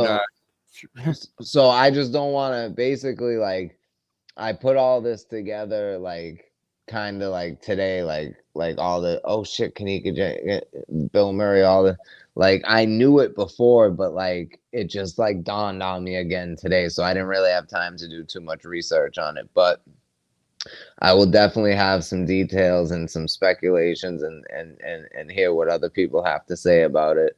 And I'll definitely go over that at the beginning of Unscripted Logic episode 36. Not next week, but the week after. Because next week is DME Detroit. But yeah, man. So is there any others? Speaking of cold bodies, is there any other regular zombie movies you ruined my segue? Oh, sorry. You ruined my segue. That's what I wanted to say before you got into your segue, though. No, the segue is, speaking of cold bodies, warm bodies sucks ass, bro. Ass, yeah, terrible, that movie's terrible. But I was trying to get it back to some humor and lighthearted, because that was like, I don't even know what to say after all that. No, that's a dark story, but it needed to be said because I just watched that movie the other day. I'll never watch it again. But right. But there's we really don't need to talk about any other regular zombie movies because the Italian movie Zombie is kind of all right. I guess The Serpent and the Rainbow, I guess, is that a zombie movie? I guess, like, technically. I don't know. Planet Terror they put in there. It's like Evil Dead. I mean, Evil Dead Dead Rise. Alive. Dead Alive for sure. Yeah. Peter Jackson's Dead Alive for sure. Evil Dead Rise was one of my favorite, most recent horror movies. I thought they did a pretty good job with that. It was pretty good. I liked the 2009 Evil Dead or whatever. That was pretty good. It wasn't bad at all. But dude, I love how everyone's just falling to pieces, like limbs missing. And that one kid's just like, "You're gonna be all right. You're gonna be." He's like duct taping up his girlfriend. He's like duct taping her arm back together. And he's like, "You're gonna be good. Everything's fine." Like, I love it. Everyone's falling to bits, and he's just trying to duct tape them back together. Like, "You're gonna be good." Yep. Oh, yo, what about 30 Days a Night? I know that's more of like a vampire movie, but they're also kind of zombies. Yeah, I mean, I would say they're more vampires. They are more vampires, but what do you think about that movie? I think it fits more in with the next episode. Oh, okay. All right. But have you ever seen Dead Snow? Dead Snow. No, but I watched. Oh shit! Hold up. No, hold that thought. I did watch Ginger Snaps though. Okay. And I also realized that I have seen You're Next. I do need to watch it again though. I just don't really remember everything that happens. But after watching the trailer, I'm like, oh no, wait, I did see this. But Ginger Snaps. You want to know my opinion? Yes. Okay. Is Fresh Coast in there? Probably not. So no, you can unhighlight that comment though. Oh shit. My bad. So Ginger Snaps. It was a good movie. It was a good movie for like a teenage girl. Oh my god. Seriously. I'm saying now here's what I'm saying. It's a good movie and I really enjoyed it. It's a fun watch for sure. It's weird. It's definitely low budget. It's a B flick horror, but it's indie horror. Yeah, and I love that shit. And I really enjoyed the movie. But yeah, there was a couple of parts I was like, but other than that, yeah, I absolutely did like it. So Ginger Snaps, gets my approval. But I was saying, I feel like it definitely, like, teenage girls would definitely like. Oh yeah, that's why I was saying about like Jennifer's Body always gets the like praise. Like I wasn't the one who even brought, like, I wasn't saying Ginger Snaps is a fucking top 10 horror movie. No. But you did say it was fucking amazing. Did I say fucking amazing? You did. You said something. No, you said you were like it's fucking awesome or something like that. Yeah, because it is. Like, so what I didn't. Oh no! You said that movie is fucking great. Yeah, it is. It's fucking great. No, yeah, fair enough, and I agree. But I said, I don't know if you listened. I said the girl's wig alone is fucking amazing. It's hilarious. Like, so this girl, she had like just cut her hair before they filmed this movie, and they wanted her to have long hair. So they got this fucking terrible wig and put it on her. It's like immediately the first scene in the movie, you're like, what's going on with this girl in this wig? So I've said this many a time. My favorite type of movie is the unintentional comedy. Right. So when I'm watching a film that's not supposed to be funny, and the first scene, I'm already dying laughing because this girl's terrible wig. Like, to me, that's amazing. There's nothing there's nothing better than that. I love that too. No, I'm not taking no compliment back. This movie's amazing. I didn't give my reasons for why it's amazing. So when you're saying it's like it's a great movie for a teenage girl, it's like, yeah, no, if you're watching it like in all seriousness as like a scary horror movie, yeah, like a young girl will be like, oh my god, and identify with the characters. Right. That's what I meant. That's what I meant. Identifying with the characters. Yes. Definitely. No, yes. I understood what you're saying. So this is why I'm not taking anything back. I mean, I'm clarifying and I'm trying to explain to you what I know he's saying because I've seen the film. So now knowing what he means, I'm trying to explain to you what I meant when I was saying this.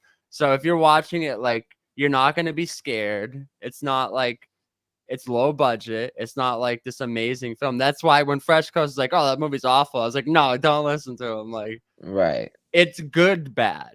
You know, I love good. That's what it is. It's one of those good bad movies. Like, yeah, it's an amazing, awful movie. Yeah. But if I told you that going into it, I felt like you probably wouldn't have watched it. Right. So I had to just say, no, it's great, and let you go watch it, and then tell you why I thought it was great after. Right. That's all. Yep. No, I'm with you. So hey, now I want to ask you something. Yeah. Because I think I've only seen this movie one time, or I may not even ever have seen the whole thing. Oh shit. Yeah. Sorry, my battery's low. No, you're good. You're good. Scary movie. The first one? Mm-hmm. It's good. It's funny. I haven't seen it in like 10 years, but like, I'm pretty sure I did see the whole thing, but I just don't remember. I remember watching it, but I just don't remember the movie. But I just can't really remember if I watched all of it or not. But I'm pretty sure I did. At this point, there's like 5 scary movies. Yeah, and I wouldn't watch. But the second one has like a couple good scenes, like with the dude in the wheel, like, you know, the Nike commercial part. Yes, the wheelchair and the guy with the small hand when they're like roasting each other back and forth, and he's like, "Oh, I seen that. Oh, I'm gonna give you a standing ovation or something." He's like, "Oh, I see what you did there." He's like, "Oh, do you need a hand?" Like, and all that shit. Like, that's kind of funny. Like, I saw that one. I'm gonna rewatch. I'm not. But the first one, there's definitely some good scenes in the first film. The whole like he calls her and he's like, she's like, "You're behind the couch," and he's like, "What? What do you mean? How do you know?" Oh yeah, that's right. That's right. His ass is showing, like, right. And you know, Officer Doofy and shit. Like, there's some. That's good right. So I'm actually gonna rewatch that probably tonight or tomorrow, just because I haven't seen it since probably like it first came out, so I might as well watch it again, you know. But all right, yeah, I just wanted to know your opinion on that. So is it worth watching, or should I just not even? I haven't seen it in like over a decade. So all right, so I'm gonna just watch it. Genuinely answer that question. I'm gonna just watch it. Now. I gotta plug my computer in. There's a lot of there's a lot of movies on here under like popular comedy horrors or like top comedy horrors that aren't comedy. Like Ready or Not, that's not like a comedy. It's like it makes me laugh some parts, like, but it's not a comedy. Bodies, I've never seen that movie Bodies, and I never will because I can't stand Chun Face, whatever his name is. Y'all know what I'm talking about, dude that banged Davidson. Yeah, it's called Bodies, Bodies, Bodies, and I knew you were gonna reference that. But yeah, Ready or Not is not a comedy at all. I don't know why the fuck any of these lists, but it's a great movie. Yeah, it's definitely a good horror movie. It's just not a comedy. No, Bodies, Bodies. I'll tell you right now, I was not like really interested in watching it. And I'm definitely not going to sit up here and like hail its praises or anything. But Pete Davidson isn't actually in that much of that movie. I'll just say. Okay. And is it decent enough to watch? It's worth watching. I get, if you're bored and looking for something to watch. Now, I brought up a movie last week. And we talked about it a little bit, but I just want to remind the people again. So there's this movie Freaky. It's got Vince Vaughn and some chick, Catherine Newton. You'd recognize her if you saw her. It's like a Freaky Friday kind of thing. They switch places. And the dad's a serial killer. So like he goes into the daughter's body and he starts killing. I think that's how it is. No, but anyway, they're not mother and daughter at all. No, not mother and daughter. Mother, father, they're not related in any capacity. Oh, that's right. They're not related. He's a serial. That's right. Now I remember the beginning. That's right. Okay. So they are not. Yeah, they are not related. But he definitely runs into her, and they end up switching, fucking bodies, and I like it. It's a fun watch for sure. Especially if you're looking for just like a quick Friday or Saturday night movie. It's literally it says hour 41 minutes, so that means it's really like an hour and a half because of like credits and shit like that. So it's really only an hour and a half. Definitely worth the watch. What do you think, Pablo? Yeah, it's not bad. Definitely, there's funny parts. Some people don't like Vince Vaughn. I get it.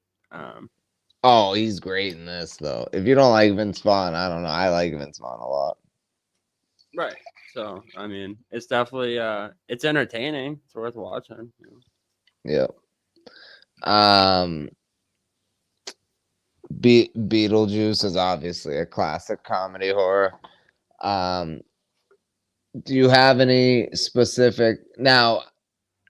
One of my favorite comedy horrors. Now, I recommended last week Idle Hands. That's a comedy horror, which is one of the best comedy horrors ever. And I'm gonna give you another great comedy horror one. Pablo, the one we talked about earlier, the one I watched earlier, are you gonna recommend that? You can if you want. No. I'll recommend some because I wanted to recommend shit. Now I don't even remember. Yeah, it's because you smoke too much weed. No, that's not why. Might be why. No, that's not why. What movie were we just talking about though? Just talking about Freaky. No, the one that Idle Hands. Yeah, so Idle Hands. Okay, so Return of the Living Dead. The first one. Yes, Return of the Living Dead. Now this is not a zombie movie. It's not a George Romero movie, but it is one of the best Living Dead movies. Return of the Living Dead. Mm-hmm. It came out in 1986 or 7, I think. 5. Okay. But this fucking movie, it's not just a movie. It's a way of life. I knew you were going to say that. I ain't got no windows. I busted them. I ain't got any windows. I busted them. I have it right here if you want to pull it up. So, yeah. So, if you're looking for a good, hilarious, it's funny. It's fun. It's got zombies, and the zombies are awesome in it. And the way, just how everything plays out in this movie, it takes place at a morgue, like kind of in the middle of nowhere type shit. And there's also a place next door where they incinerate people.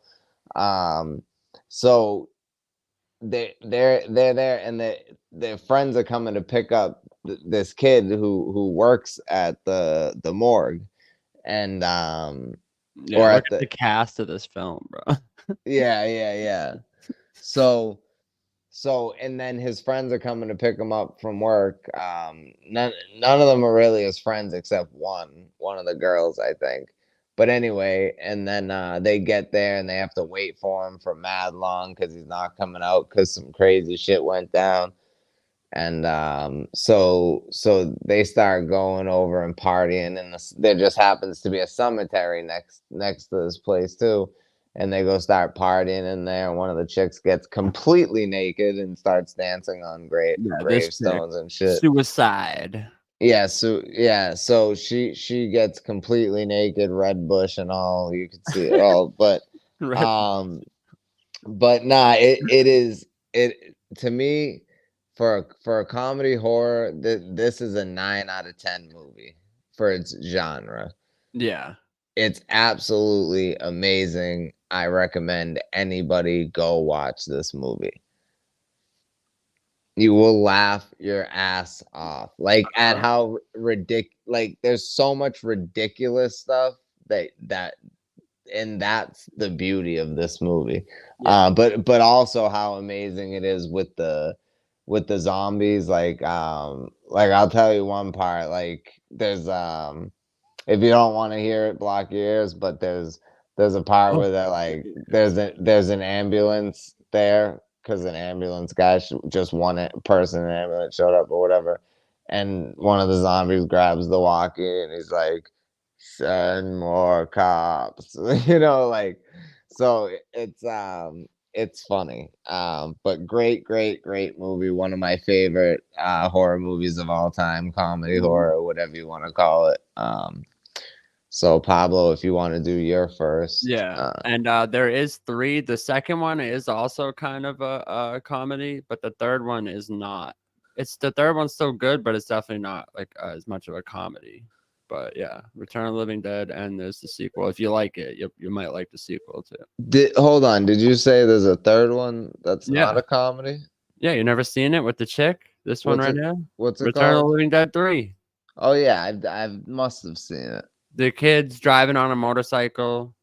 His girl goes flying off. And he's dying. His dad works at some like government place, and he knows that they're working on like reanimating the dead. So he brings her there to try to. He's like swipes his dad's key card to go into this like restricted government access building to try to bring his dead girlfriend back to life, and then it works, but she slowly becomes, she's like, "I'm hungry, I'm so hungry," and then she starts like putting needles in herself and shit to ease she's like, "I'm so hungry, it's the only thing that eases the pain," or something, but it's pretty good. It's just not like the same tone as the other, like Return of the Living Dead 1 is just so much better to me. Yeah, facts. It but my first recommendation is Reanimator, 1985, same year.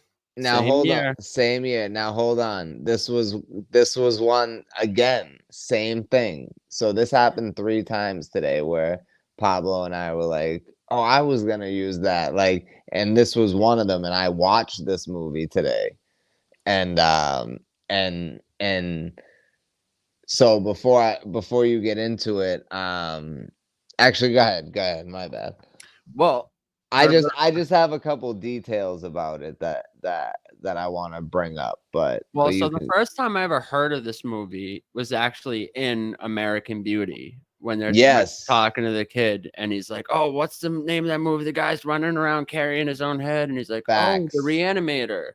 So that was the first time I ever heard of the movie, and then I went, and this was like a little before you could just like find any movie online or even to purchase on it. So I forget where I was like shopping around in like a Walmart or something, and I found it on DVD. I was like, no fucking way. Never even seen it before. I just had to buy it just based on the cover. And this is not the cover I saw at first. It was like this. No. Yeah, it was one of these ones, and I was like, oh, absolutely, I'm sold. Right. So basically, it's about this nerdy kid here. Oh, that's a trailer. Now, can I just say something real quick about this movie?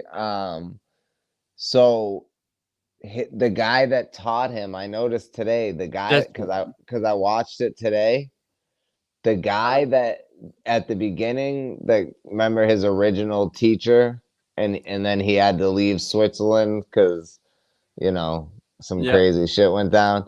Well, his fucking, that guy, the West teacher, the main character of Reanimator. So his original teacher at the beginning of the first movie. His name is Hans Gruber. Oh yeah. Mm-hmm. So and if y'all don't know in the chat, Hans Gruber is the bad guy in Die Hard. So that was definitely paying Die Hard was definitely paying homage to this movie. My bad. Go ahead, Pablo. Right. Die Hard came out first, didn't it? Oh yeah, Die Hard came out in what, 82? Hold on. Or 80. No, Die Hard is 88, but the movie Die Hard is based on a book or something. Is it? I don't know. Or maybe they did. Maybe they took Hans Gruber from that. I don't know. Yeah, they must have. It came out in 88. Yeah, Die Hard came out in 88. Yeah, they must have. Maybe they did. I don't know. It's paying homage. That's cool. But this cover right here, this is the first thing I ever saw of this film. Is this guy, this Chun looking dude, holding up a syringe with this like green liquid in it, and it says at the top, it says Herbert West has a very good head on his shoulders because he's holding this reanimated dead head. Yep. And another one in the dish below. So basically, it's about this nerdy like scientist dude. He's like running experiments on this like liquid, how to like reanimate corpses. Basically, it gets fucking absurd. There is a sequel to Reanimator, but Beyond Reanimator. And it's good. Yeah, this movie's amazing. Like, I don't even know what else to say about Reanimator. It's like, if you love 80s horror, like, this movie's incredible. There's a scene where that's why I said Return of the Living Dead, because those two movies are two of the best. Yeah, they're in the same vein. They came out the same year. They're like the same tone, kind of, basically, about reanimated corpses and funny. And all I'll say is there's a scene where this dude's body with no head on it is holding his head, and he holds it up to this girl to start like eating her coochie with the reanimated head. And it's just like, it's so like, it gives you the heebie-jeebies and shit, but it's like, but the movie's like absurd. He's sucking her. She's literally laying there tied up, and she has her legs spread, tied up, and her arms spread, and her dead zombie dad is watching, and it's his best friend, and he's licking her nipples with his head, bro. It's so, and then going down to it's disgusting, bro. Ugh. But it's like 80s effects too, so it's like it's hard not to laugh. It's funny, the whole hilarious. Whole movie is hilarious. And it's a great watch because the guy who plays West, the guy who plays the main character, he does such a phenomenal job. And the guy who plays the boyfriend or whatever, the guy who plays Casey Jones in the Ninja Turtles movie, Anthony whatever. Yeah, I forget his name. It is or something. Yeah, I don't know. Yeah, he's in it. He's in the. He's out. I keep wanting to say Adam West. What is it? Herbert West. Herbert West. Yeah. I just watched it today too. But yeah, Herbert West. They become roommates right at the beginning. So, but yeah, he's in it a lot too. So great fucking movie. I give that movie amazing. That's a 9 out of 10, 9.5 out of 10 even. It's almost a perfect movie. Yeah. If not a perfect movie. Absolutely. I would agree. So,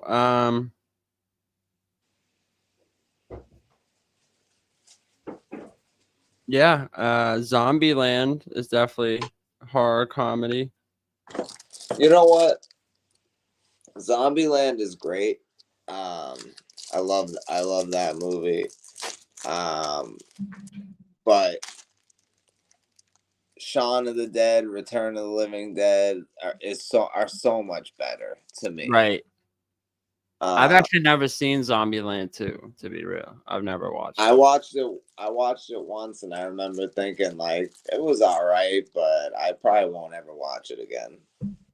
Word? Like, well, I don't know. Like, I'll probably watch it again now because I don't remember it, but I think at the time I was like, it was cool, but, like, I didn't feel like that movie needed a sequel. I think it was forced. I didn't think the first one needed to be made. It's all right. It's good. The best part is Bill Murray. Like, without Bill Murray's cameo, that movie is like a nothing burger. To be real, and maybe it's just because Jesse Eisenberg. I just like hate his face. Because I'm a huge Woody Harrelson fan. Right. And Emma Stone is pretty bad, you know. So yeah. But yeah, I don't know what it is about. Maybe it's just Jesse Eisenberg's face. I just don't like. I don't know. Yeah. I don't know. But yeah, Zombieland's all right. Hocus Pocus, you know, that's more of like a family one, but that's a comedy, you know, horror kind of, and I love that movie. Yeah, if you're a teenage girl. Whatever, man. Whatever. Hey, that came out when I was 12, bro. No, I'm just saying, I had to get you back for saying that. I know. Yeah, Shaun of the Dead. Okay, I got a good one. Well, the whole Cornetto trilogy is amazing. Yeah. Hot Fuzz. I like Hot Fuzz better than Shaun of the Dead, to be real. You know what my favorite one of all of them is? The World's End. The World's End. Gary fucking King. I know what I fucking said. Gary, dude.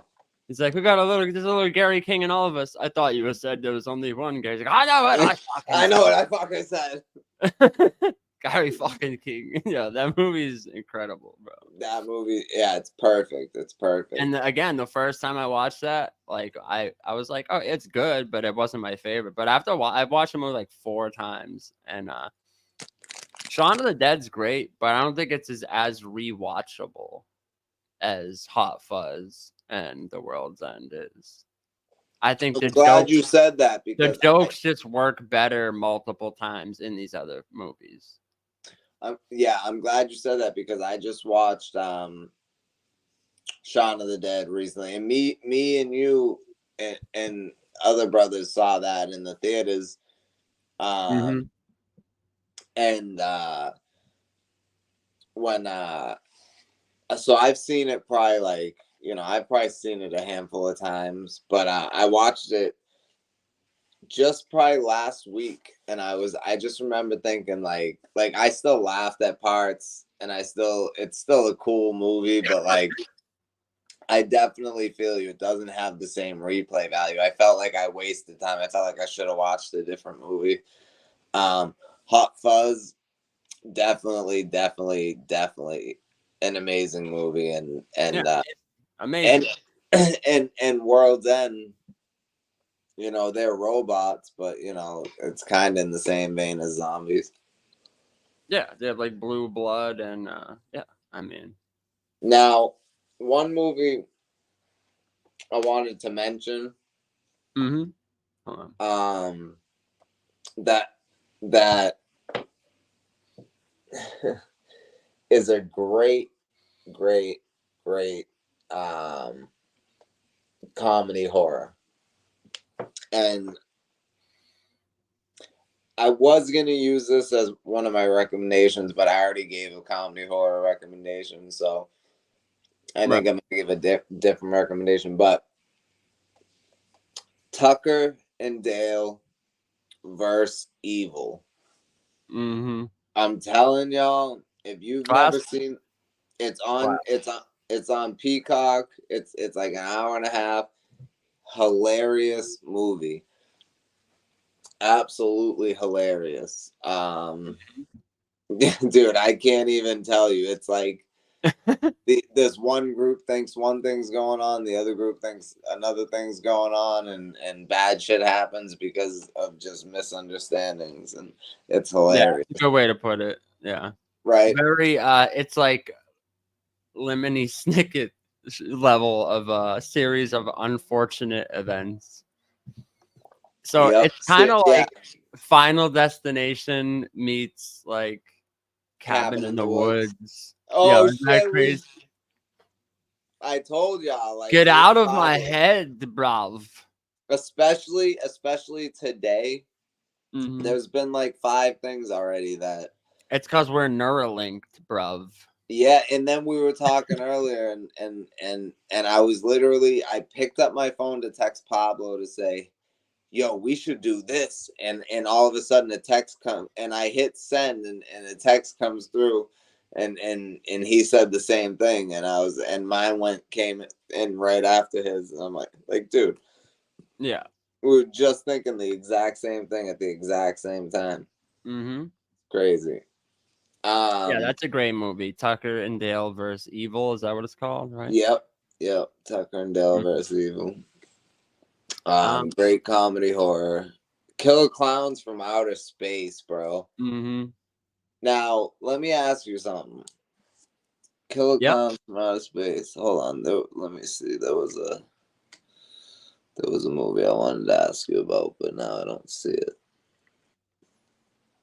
Well, that's why I asked you about Dead Snow, if you ever seen that. Yeah, go ahead with Dead Snow. My bad. It's like Nazi zombies, basically. And they're out in this. It's like a group of people. They're in a cabin. And I forget. It's been a while since I've seen it. I think it's like, I can't remember, like a French film or something. I forget. Or like Italian or something. I can't remember. Don't hold it against me that I can't remember what language this movie's in.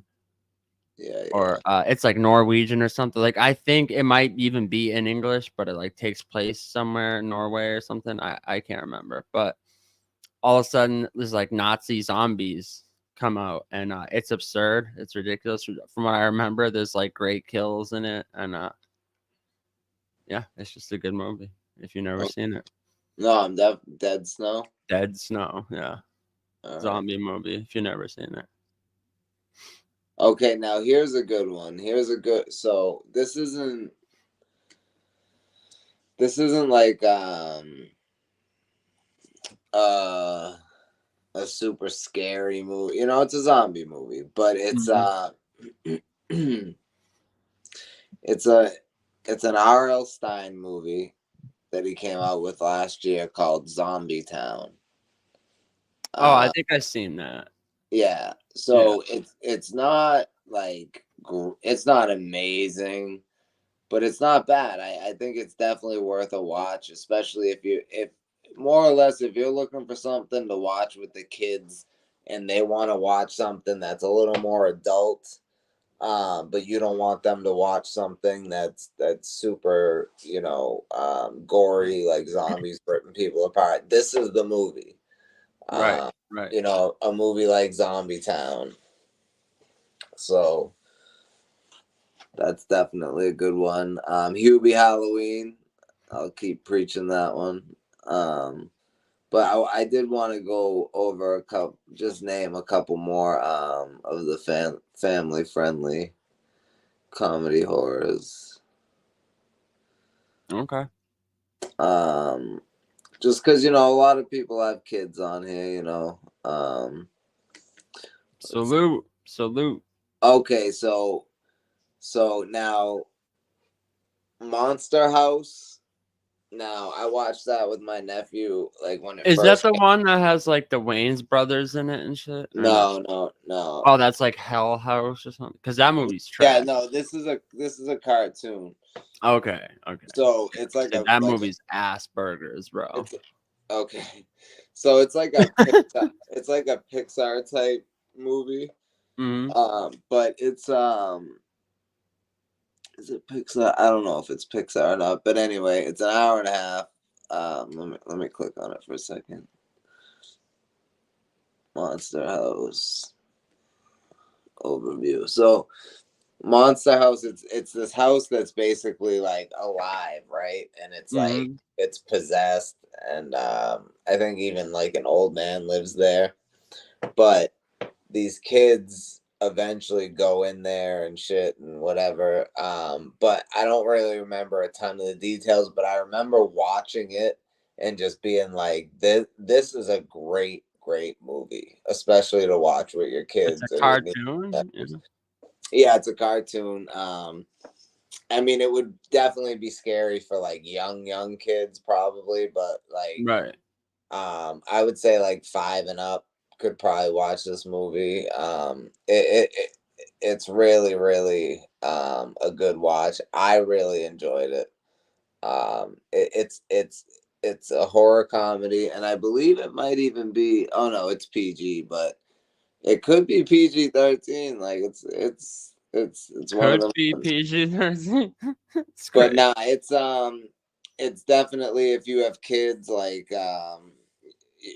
that's definitely a good one to watch with them. And one I used to watch as a kid, and I know Pablo probably definitely watched it. Is Little Monsters with Howie Mandel and Howie Mandel. Yeah, I forgot he's in that. Yeah, Howie Mandel and Fred Savage. Wow, Rotten Tomatoes gave this a 44%. You suck. This movie's like at least a 7.5. For what it is. So when I was a kid, this movie was the coolest fucking thing to me. And some parts definitely creeped me out and scared me a little bit, but like not scared me, but like, I mean, it came out, I was 5 years old when it came out. So like the first couple times I seen it, I'm sure I was like scared, but I just loved that movie growing up. So Little Monsters. Well, how about Ghostbusters, bro? Ghostbusters, of course. I don't know. The second one's kind of creepy. I don't know if I would show a kid the second one. The painting, that dude's weird face and stuff, like Victor or whatever. That's kind of creepy. But Ghostbusters 2? Yeah. Yeah. Virgo or I can't remember what the dude's name is. There's some creepy parts in the second one. Yeah, I agree. Speaking of, but I have my second movie recommendation. Oh, you do? Yeah, which is a comedy horror. Yo, check the back chat or. Oh, then I might as well just do my other comedy horror that I was gonna do then. I forget what it was now, but whatever. Okay. Well, I was gonna do this, but it's more of a slash. Okay.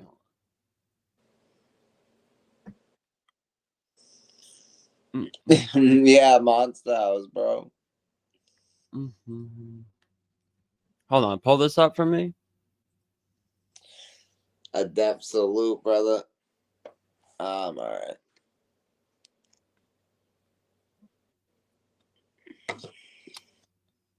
So this movie came out a couple of years ago.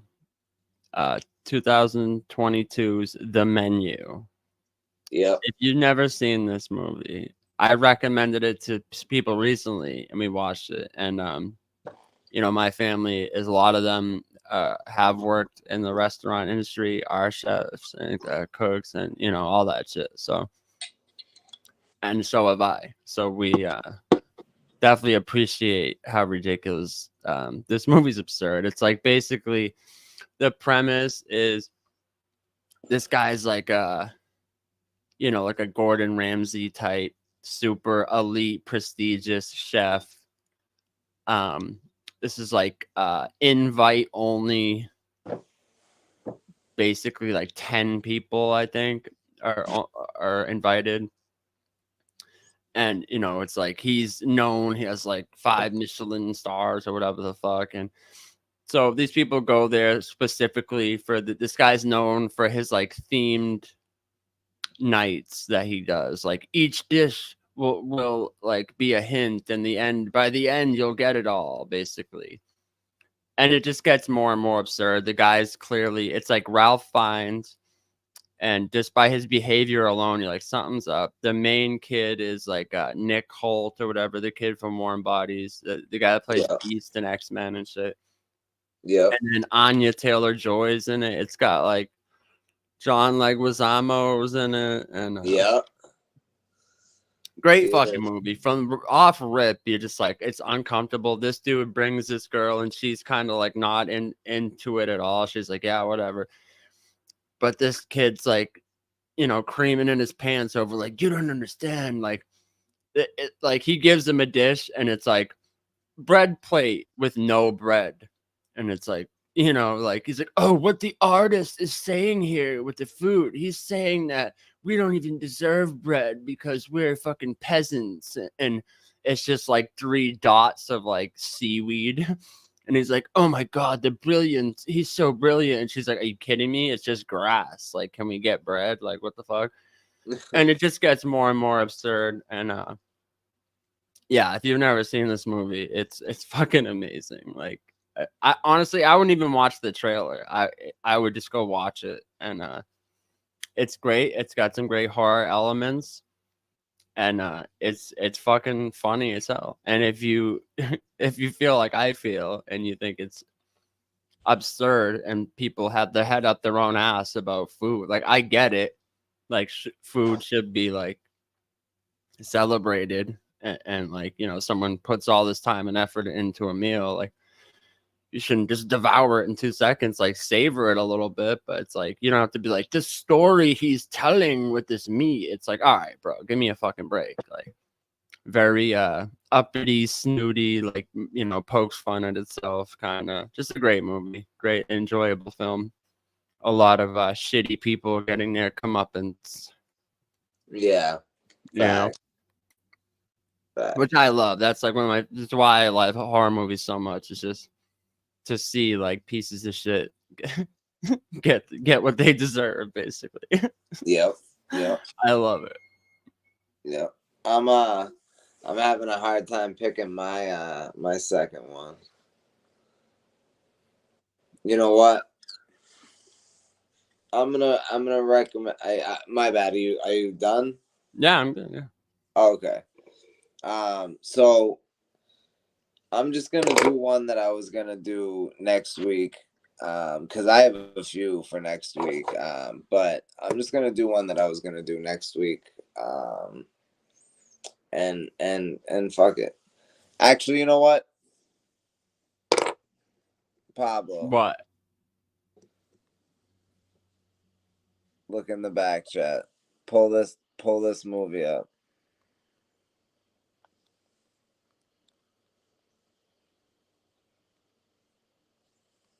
Oh my god. Yeah.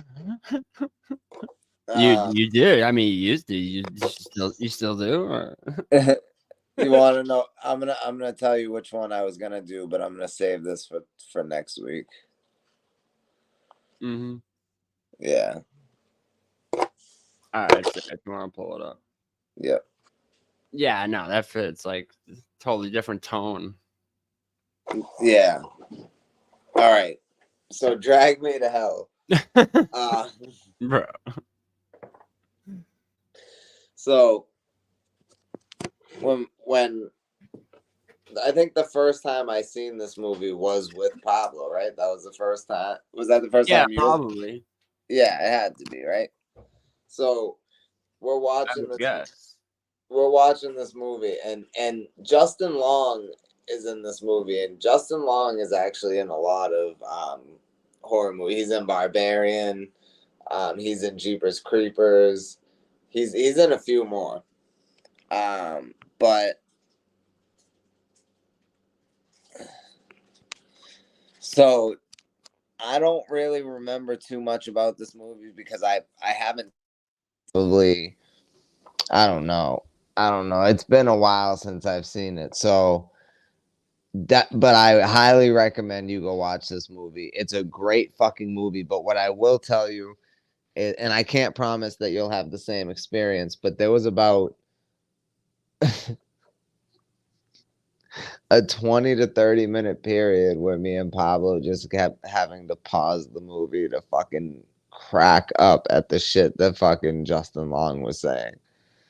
Such a hilarious movie. For it's not trying to be funny. It's not a movie that tries to be funny, but definitely a great watch. Pablo, what do you think about that movie?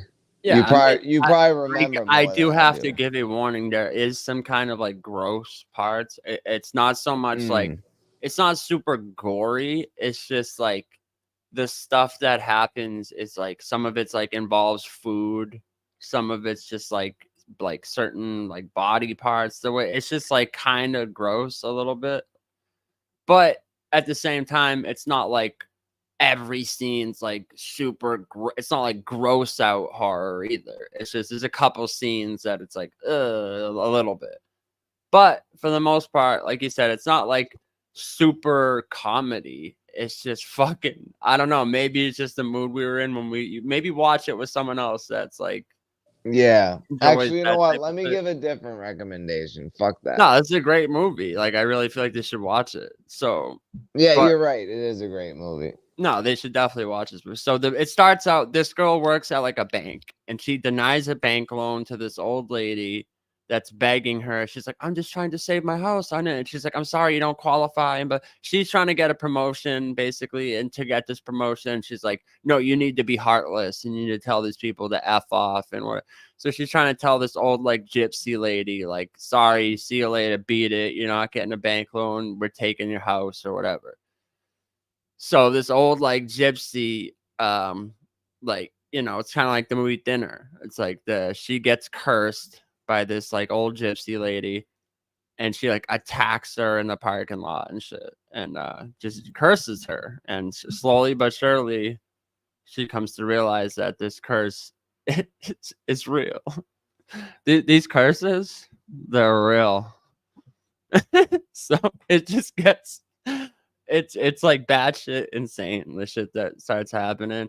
And then she's like trying to contact this dude that's like knows about curses to get rid of it. And he's like, oh, the you know, the whatever, we have to perform this ritual to, and it's like it just gets absurd. And like you said, Justin Long is like his delivery of the lines and stuff. It's just like, I don't know. I love this movie. I die laughing every time I watch it. Goofy as hell. It's amazing, bro. It's amazing. That's the thing. You will laugh, but it also is a good story, and like it keeps you intrigued the whole time. Definitely a good watch. Definitely worth a watch for sure. So yeah, that's my recommendation. I wish I had a better one, to be honest with you, but I'll give one more before the end of the show.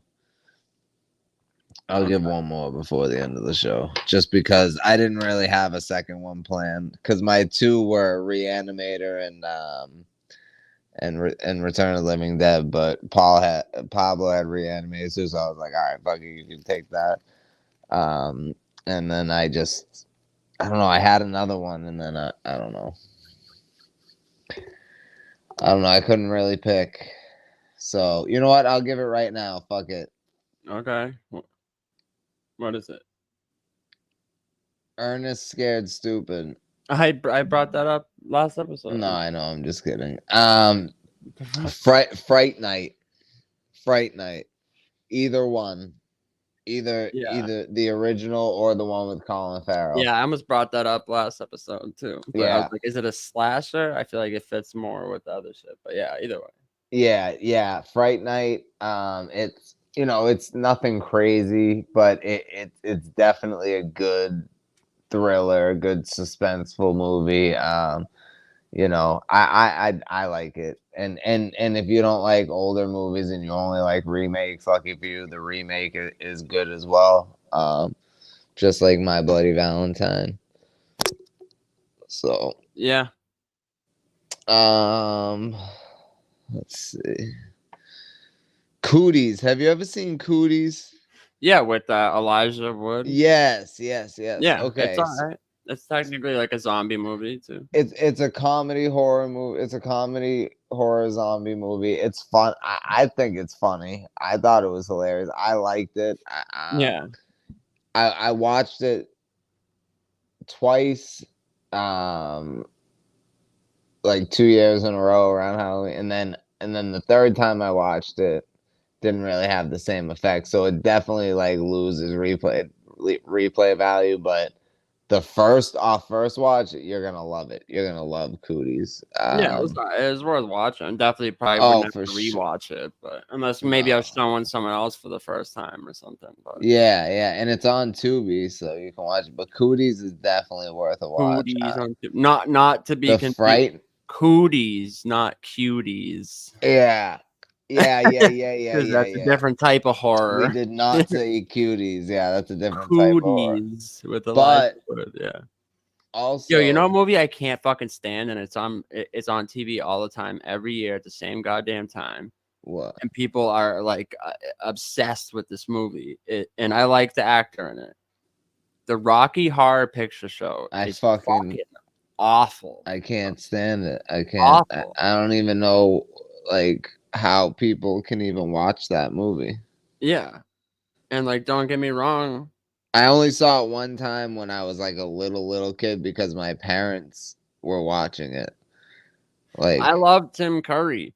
Me too. I don't want to watch him in drag dancing around like some half a maggot, and you know, like I'm rip glad the songs. It's like, bro, this is. I'm so glad I never watched it like as a teenager or an adult. I saw it when I was like maybe like 6 with my parents or some shit. It's garbage, bro. Yeah. But yeah, like the Addams Family, those are good like family ones. But bro, have you ever seen Monsters? Have you ever seen The Babysitter? 2017's The Babysitter on Netflix with Jonah Hill? No.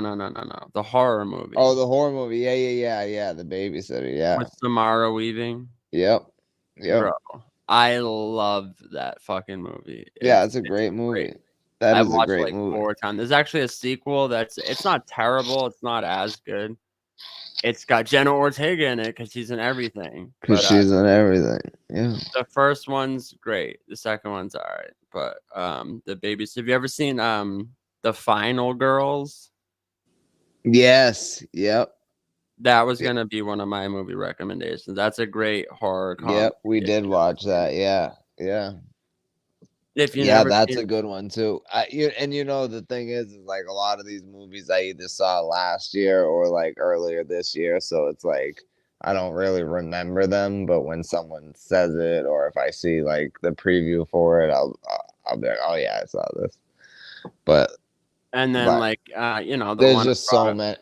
I watch a movie every day, so like I watch like at least one movie every day. Like not every once in a while, you know, obviously some days I can't watch a movie, but I literally try to watch a movie every night before bed. So it's like it's hard to remember, you know, every movie. Yeah. I feel you. But no, you don't, because you have a great memory. You remember everything. Well, yeah, because I don't smoke copious amounts of marijuana every fucking second, every minute of every day. You know, I feel like that helps a little bit. But you know what? Honestly, I don't even think it's the weed. I think it's other stuff from back in the day that I used to do, like benzos and shit. I think that affected my memory for good. You know, I think that damaged my memory for like good. So, but yeah, I'm just trying to think. I know there's more horror comedies that I wanted to talk about. But there was a ton more I wanted to talk about. Yeah, the Frighteners. Still getting over a sickness, so no, it's all good. The Frighteners. I mean, we don't have much time left anyway, but we talked about a lot of great movies, and we brought up Idle Hands again. Mm-hmm. We talked a little bit more about slasher films. We gave a bunch of good recommendations, and honestly, every movie that we talk about is basically a recommendation. We're basically telling you go watch this movie unless we say it sucked, So. Oh yeah, okay. But the Frighteners. Yeah, okay. Keep going. Yeah. So the Frighteners with Michael J. Fox. Mm-hmm. He plays a guy who basically like scams old people out of money, like tells them like, oh, I can talk to your dead relatives, and he like really can't. He rigs it so makes it seem like he can. He's making all this money, and then and I think he starts at one point, he starts to feel bad and like, but anyway, and then he does actually start seeing ghosts and shit, and like the ghosts are cool. It's fucking hilarious. It's like Casper for adults. Great movie. 66 on Rotten Tomatoes. FU Rotten Tomatoes. That's like a 7.5 for me. Because maybe even an 8, because the Frighteners, especially for its time in 1996, the graphics and everything were amazing. So the Frighteners, that's another great movie you could go watch. Horror comedy. So bro, Sleepaway Camp. Sleepaway Camp is amazing. Let's see. Oh, dude. See, I seen Sleepaway Camp, but I don't really remember because there's so many movies on Netflix that basically like I've watched. It's another run of the mill. We're at camp, someone's killing everyone. It's only ever remembered because of the end reveal, and I don't want to ruin the end reveal. It's absurd. I remember what movie. Yeah, okay. Yeah, don't. April Fools is ridiculous. But hold on, this we've actually talked about. I'm pretty sure either on a stream or on Unscripted. I told you about this movie, and so I don't know if you watched it. Attack the Block. Oh, I have that written down in my notes on my phone, and I was like, why do I have Attack the Block written down in my fucking notes? You were supposed to watch it, and it's an amazing movie. Is it horror? Yeah, it's a horror. Okay. It's young John Boyega, the kid from Star Wars. I told you, it's like Oh yeah. No, I remember you telling me about it. Okay. It's the reason he was cast in Star Wars is because of his performance in this movie. It's a bunch of British youths running around being mischievous on bicycles, and aliens attack, and then they have to fend off these teenage youths in Britain. Have to fend off these aliens with whatever weapons they can manage to scrape up. It's great. Yeah. Nick Frost is in it, actually. Yeah. So that's a great one if you've never seen it. Attack the Block is fire. I don't know. I wouldn't really. I've heard of it. No, I've heard of it because once you said Nick Frost, I remember seeing something about it. Yeah. I must have looked it up after you told me about it. I must have looked it up on YouTube the next day or something. Because I remember seeing that.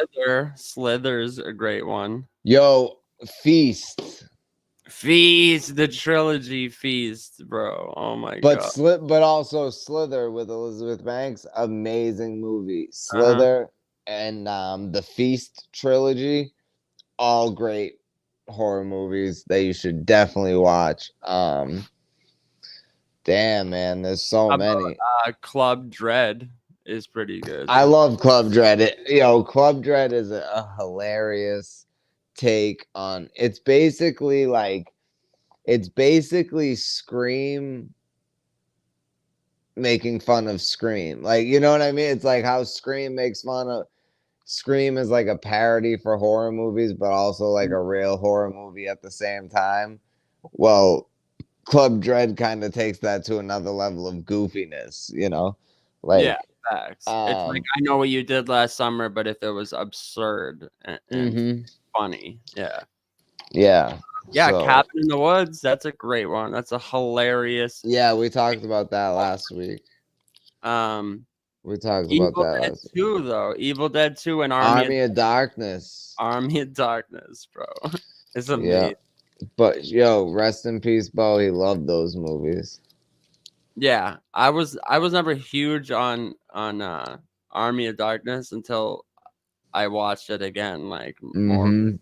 But I actually like Army of Darkness more than I like Evil Dead 2. yeah, I like Evil Dead 1 better, the tone of it, to be real. At first, I was like, why did they just remake this movie, like pretty much the same movie, and just, make it silly? Like, I don't know. I kind of like it. But Army of Darkness is great. I was going to bring this up last week. So, yeah, basically, like when we were talking about slashers at the beginning, I wanted to bring this up because they're comedy slashers, kind of like Slumber Party Massacre. I know there's a sequel and shit, but this movie is incredible. It's like outrageous 80s slasher, except this one, it's like it was made to be absurd. So what's crazy about Slumber Party Massacre, it was made by a woman, and she was like poking fun at the slasher genre at the same time. That's why it's like opens up, and it's like all these girls were just like hanging out with their breasts hanging out and shit, like, and it's like, yeah, that's why the title's ridiculous, like Slumber Party Massacre. It's like absurd. The killer, the weapon he uses, like this drill, like it's a great slasher, but at the same time, like it's absurd. It's like not all the way like jokey, but it's like, it's like half self-aware, I guess you want to call it. You know what I mean? Like it's a great film. If you like slashers and you like comedies, it's a great movie to watch.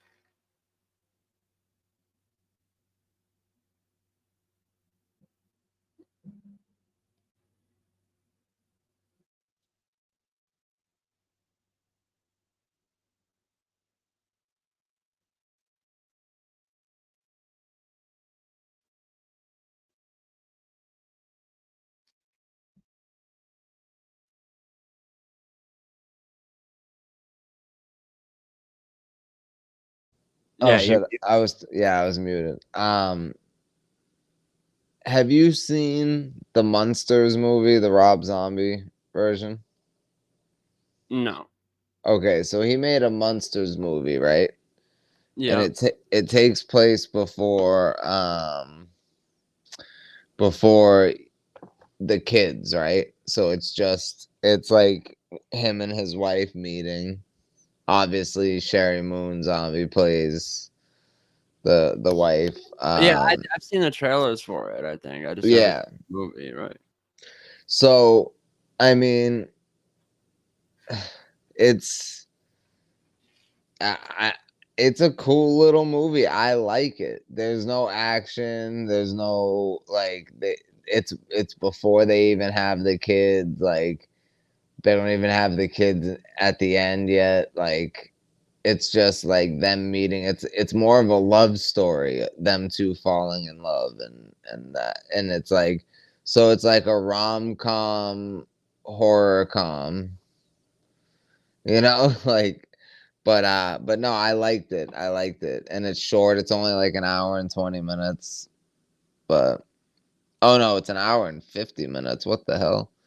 Well, it felt short, but no, I definitely liked it. I mean, it wasn't amazing, but I definitely think it's worth a watch, Yeah, okay. And especially us, whoa, I almost flipped my table. Especially for the especially for the makeup, the sets, the set designs, like the costumes, the lighting, the smoke, everything about it was just amazing. Really, really good. Really, really good. You should check it out. Yeah, I'll check it out. Yeah, I think it's on Netflix, but let me see. Yeah, Netflix. But yeah, bro, definitely check that out. Watch it with your girl. Okay. How about Gremlins? Oh yes, I had that up at the beginning, and I meant to bring that up way earlier. Right.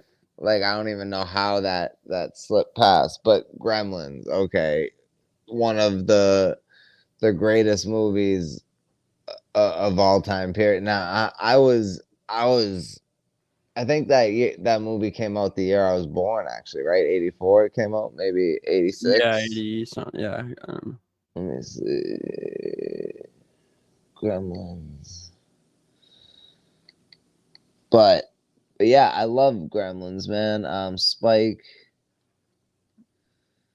1984. The Mogwais. The Don't feed the Mogwai. Mogwais after midnight. After midnight, yeah.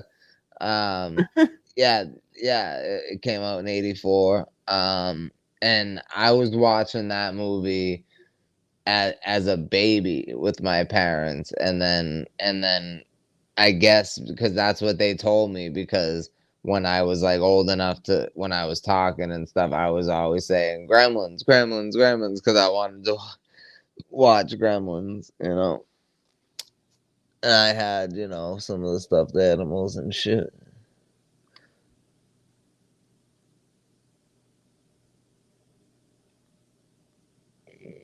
Yep. Yo, there's that newer Gizmo.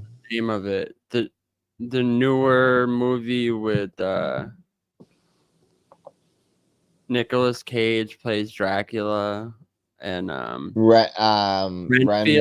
Renfield. Yeah, did you see that? I did not. But there was. Did you see the original? It's not called Renfield, but there was a movie where Nicolas Cage's name was Renfield, and he played the zombie. So Renfield is like the vampire. I mean vampire. So that's actually a sequel. Kiss of a Vampire or something. Renfield's a sequel. Vampire's Kiss. Yeah. Because his name was Renfield and that. It's just a reference to that, I guess. No, it's the same character. He's the same character. No, he's not, because he doesn't play Renfield. Oh, I don't know. I was told that he was the same character. No, he plays. Nicolas Cage is Dracula. Right. He's Dracula in Vampire's Kiss too. Okay, so who's the same character as Renfield? Oh, I don't know. Maybe Renfield's not even in Vampire's Kiss. I don't know. It's 1988. I haven't seen it in forever. I'm just saying he's the same Dracula as from Vampire's Kiss. Oh, I don't know. I haven't seen it. Yeah, it's supposed to be a sequel. If you say so, I don't know.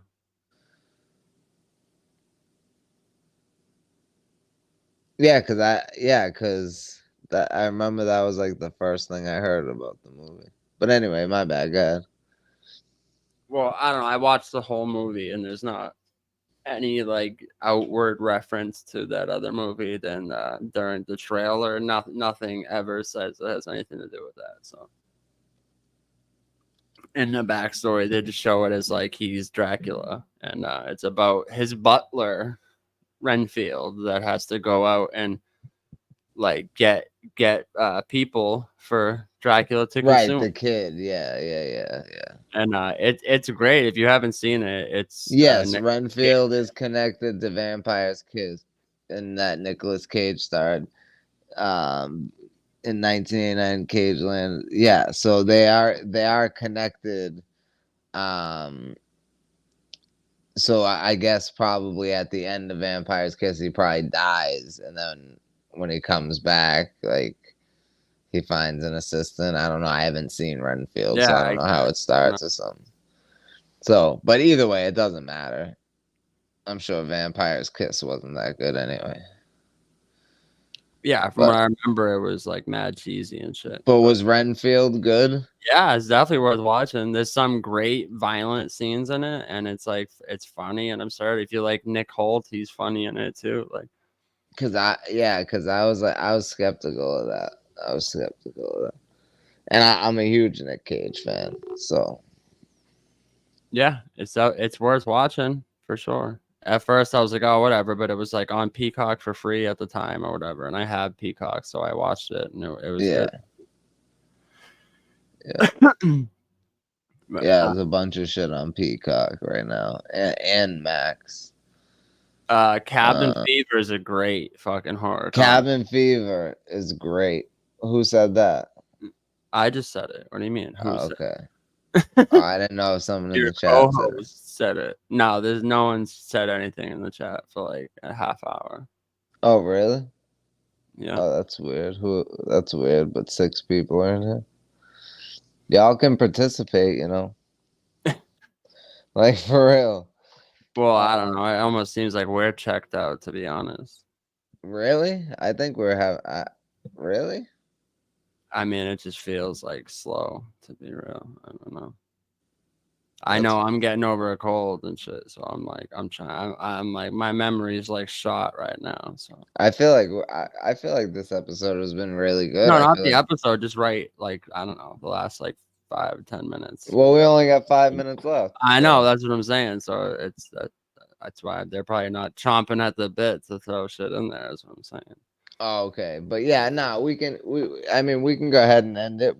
I think that we definitely talked about a lot of great horror comedies and a lot of great zombie movies, and there's so many zombie comedy movies, which is insane.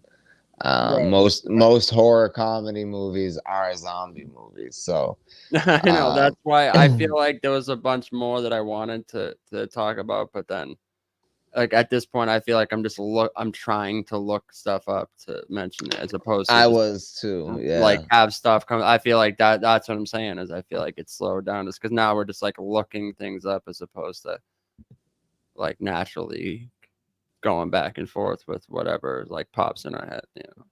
Right. But we noticeable. But like you said, I feel like we could end it. We could always just like come back, do more if we think of other shit or whatever. Yeah, absolutely. No, we had a great episode.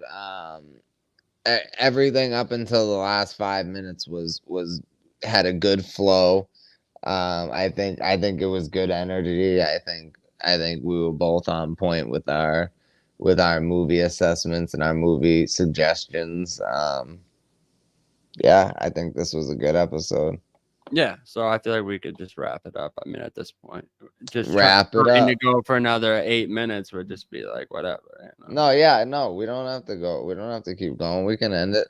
So yeah, like I said before, if the show doesn't have to be 3 hours, if after 3:45, you know, we're done with what we're talking about, we can pull out. Right. And if it needs to go a little sometimes. Yeah, if you got something. Yeah, I definitely got something. There's something we didn't bring up, and I wish I thought of this for my recommendation. Planet Terror.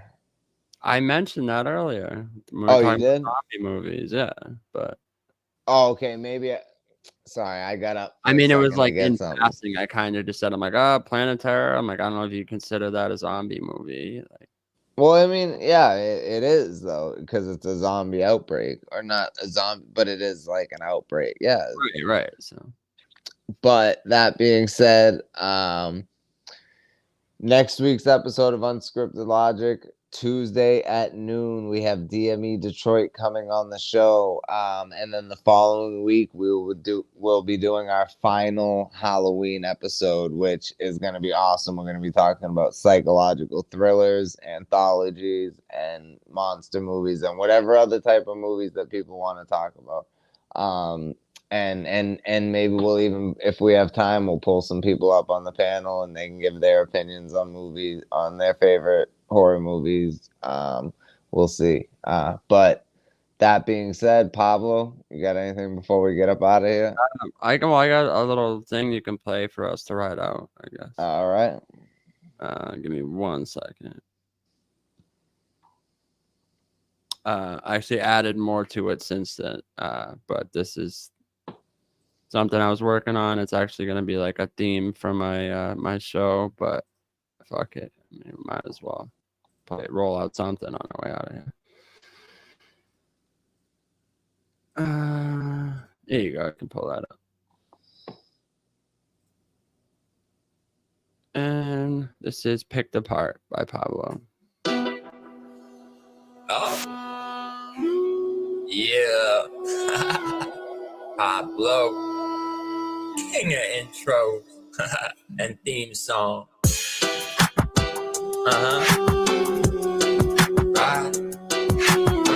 It's Picasso from Unscripted. We sit and watch and ask you, what is this? What is this? Right. We pick apart and get picked apart, but it isn't hard, so we pick apart and they get picked apart. Pablo Picasso, this shit is ours. Alright, hit that motherfucking subscribe button. This way the vivid art. How could you not love it? Come and chill and get big apart.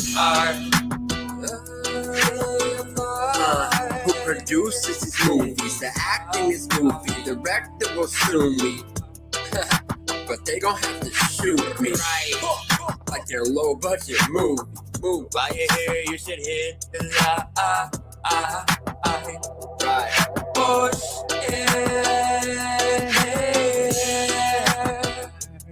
I'm your pay, unless you hate.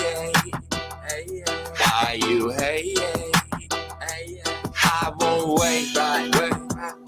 Forget the troubles of your day. Let it drift away.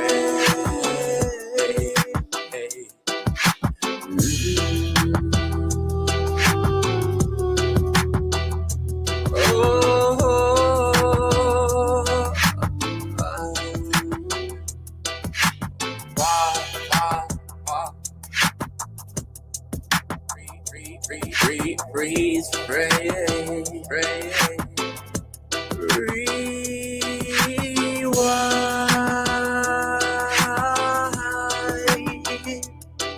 we can laugh again. But stop.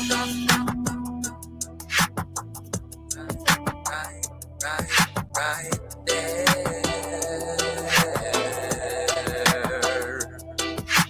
Yeah, I wanna make it clear to anyone here that it's all fun and game. So if you're fucking insane and can't take a joke, don't come to my page. Hey, don't get offended by the things that I say. Get hit with the stray. It's all meant in justice to lift up your day. Make you laugh like day and Friday.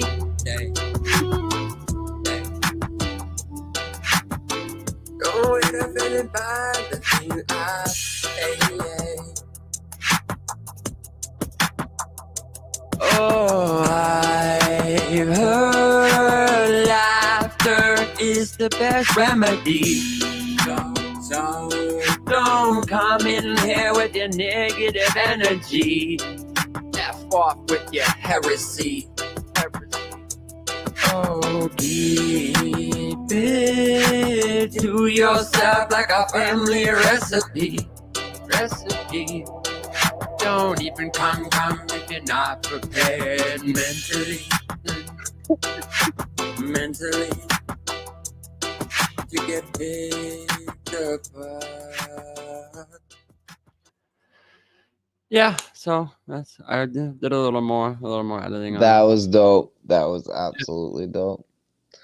That was very dope. Well, on that note, salute to everybody who is in the building, in the bushes, and salute to everybody who showed up tonight for the show. And we'll see y'all next Tuesday at noon, DME Detroit, noontime Eastern Standard Time. So remember that. On that note, we're pulling out. Can we at least protect the ladies? Yes, we can. So I think we can go home. I'm going home. I'm going home. I'm already home. So. I'm already home too. So on that note, we out this bitch. Peace. Go home. Go to bed. Get out of here. Go to sleep. What are you still doing here? The show's over. It's over. The show's over. The credits have rolled. Bye. Hello. Bye. See ya. Why are you still listening? Why are you still here? The show has ended. There's no post-credit scene. There's no post-credit scene. Unless y'all want to see me smoke this joint, I don't know. That's the post-credit scene. It's just social. Oh, right. One left. See ya. Nah, we love y'all. Salute to y'all, man. Pieces. Peace. Pieces. Reese's Pieces. We out this bitch. Peace. Peace.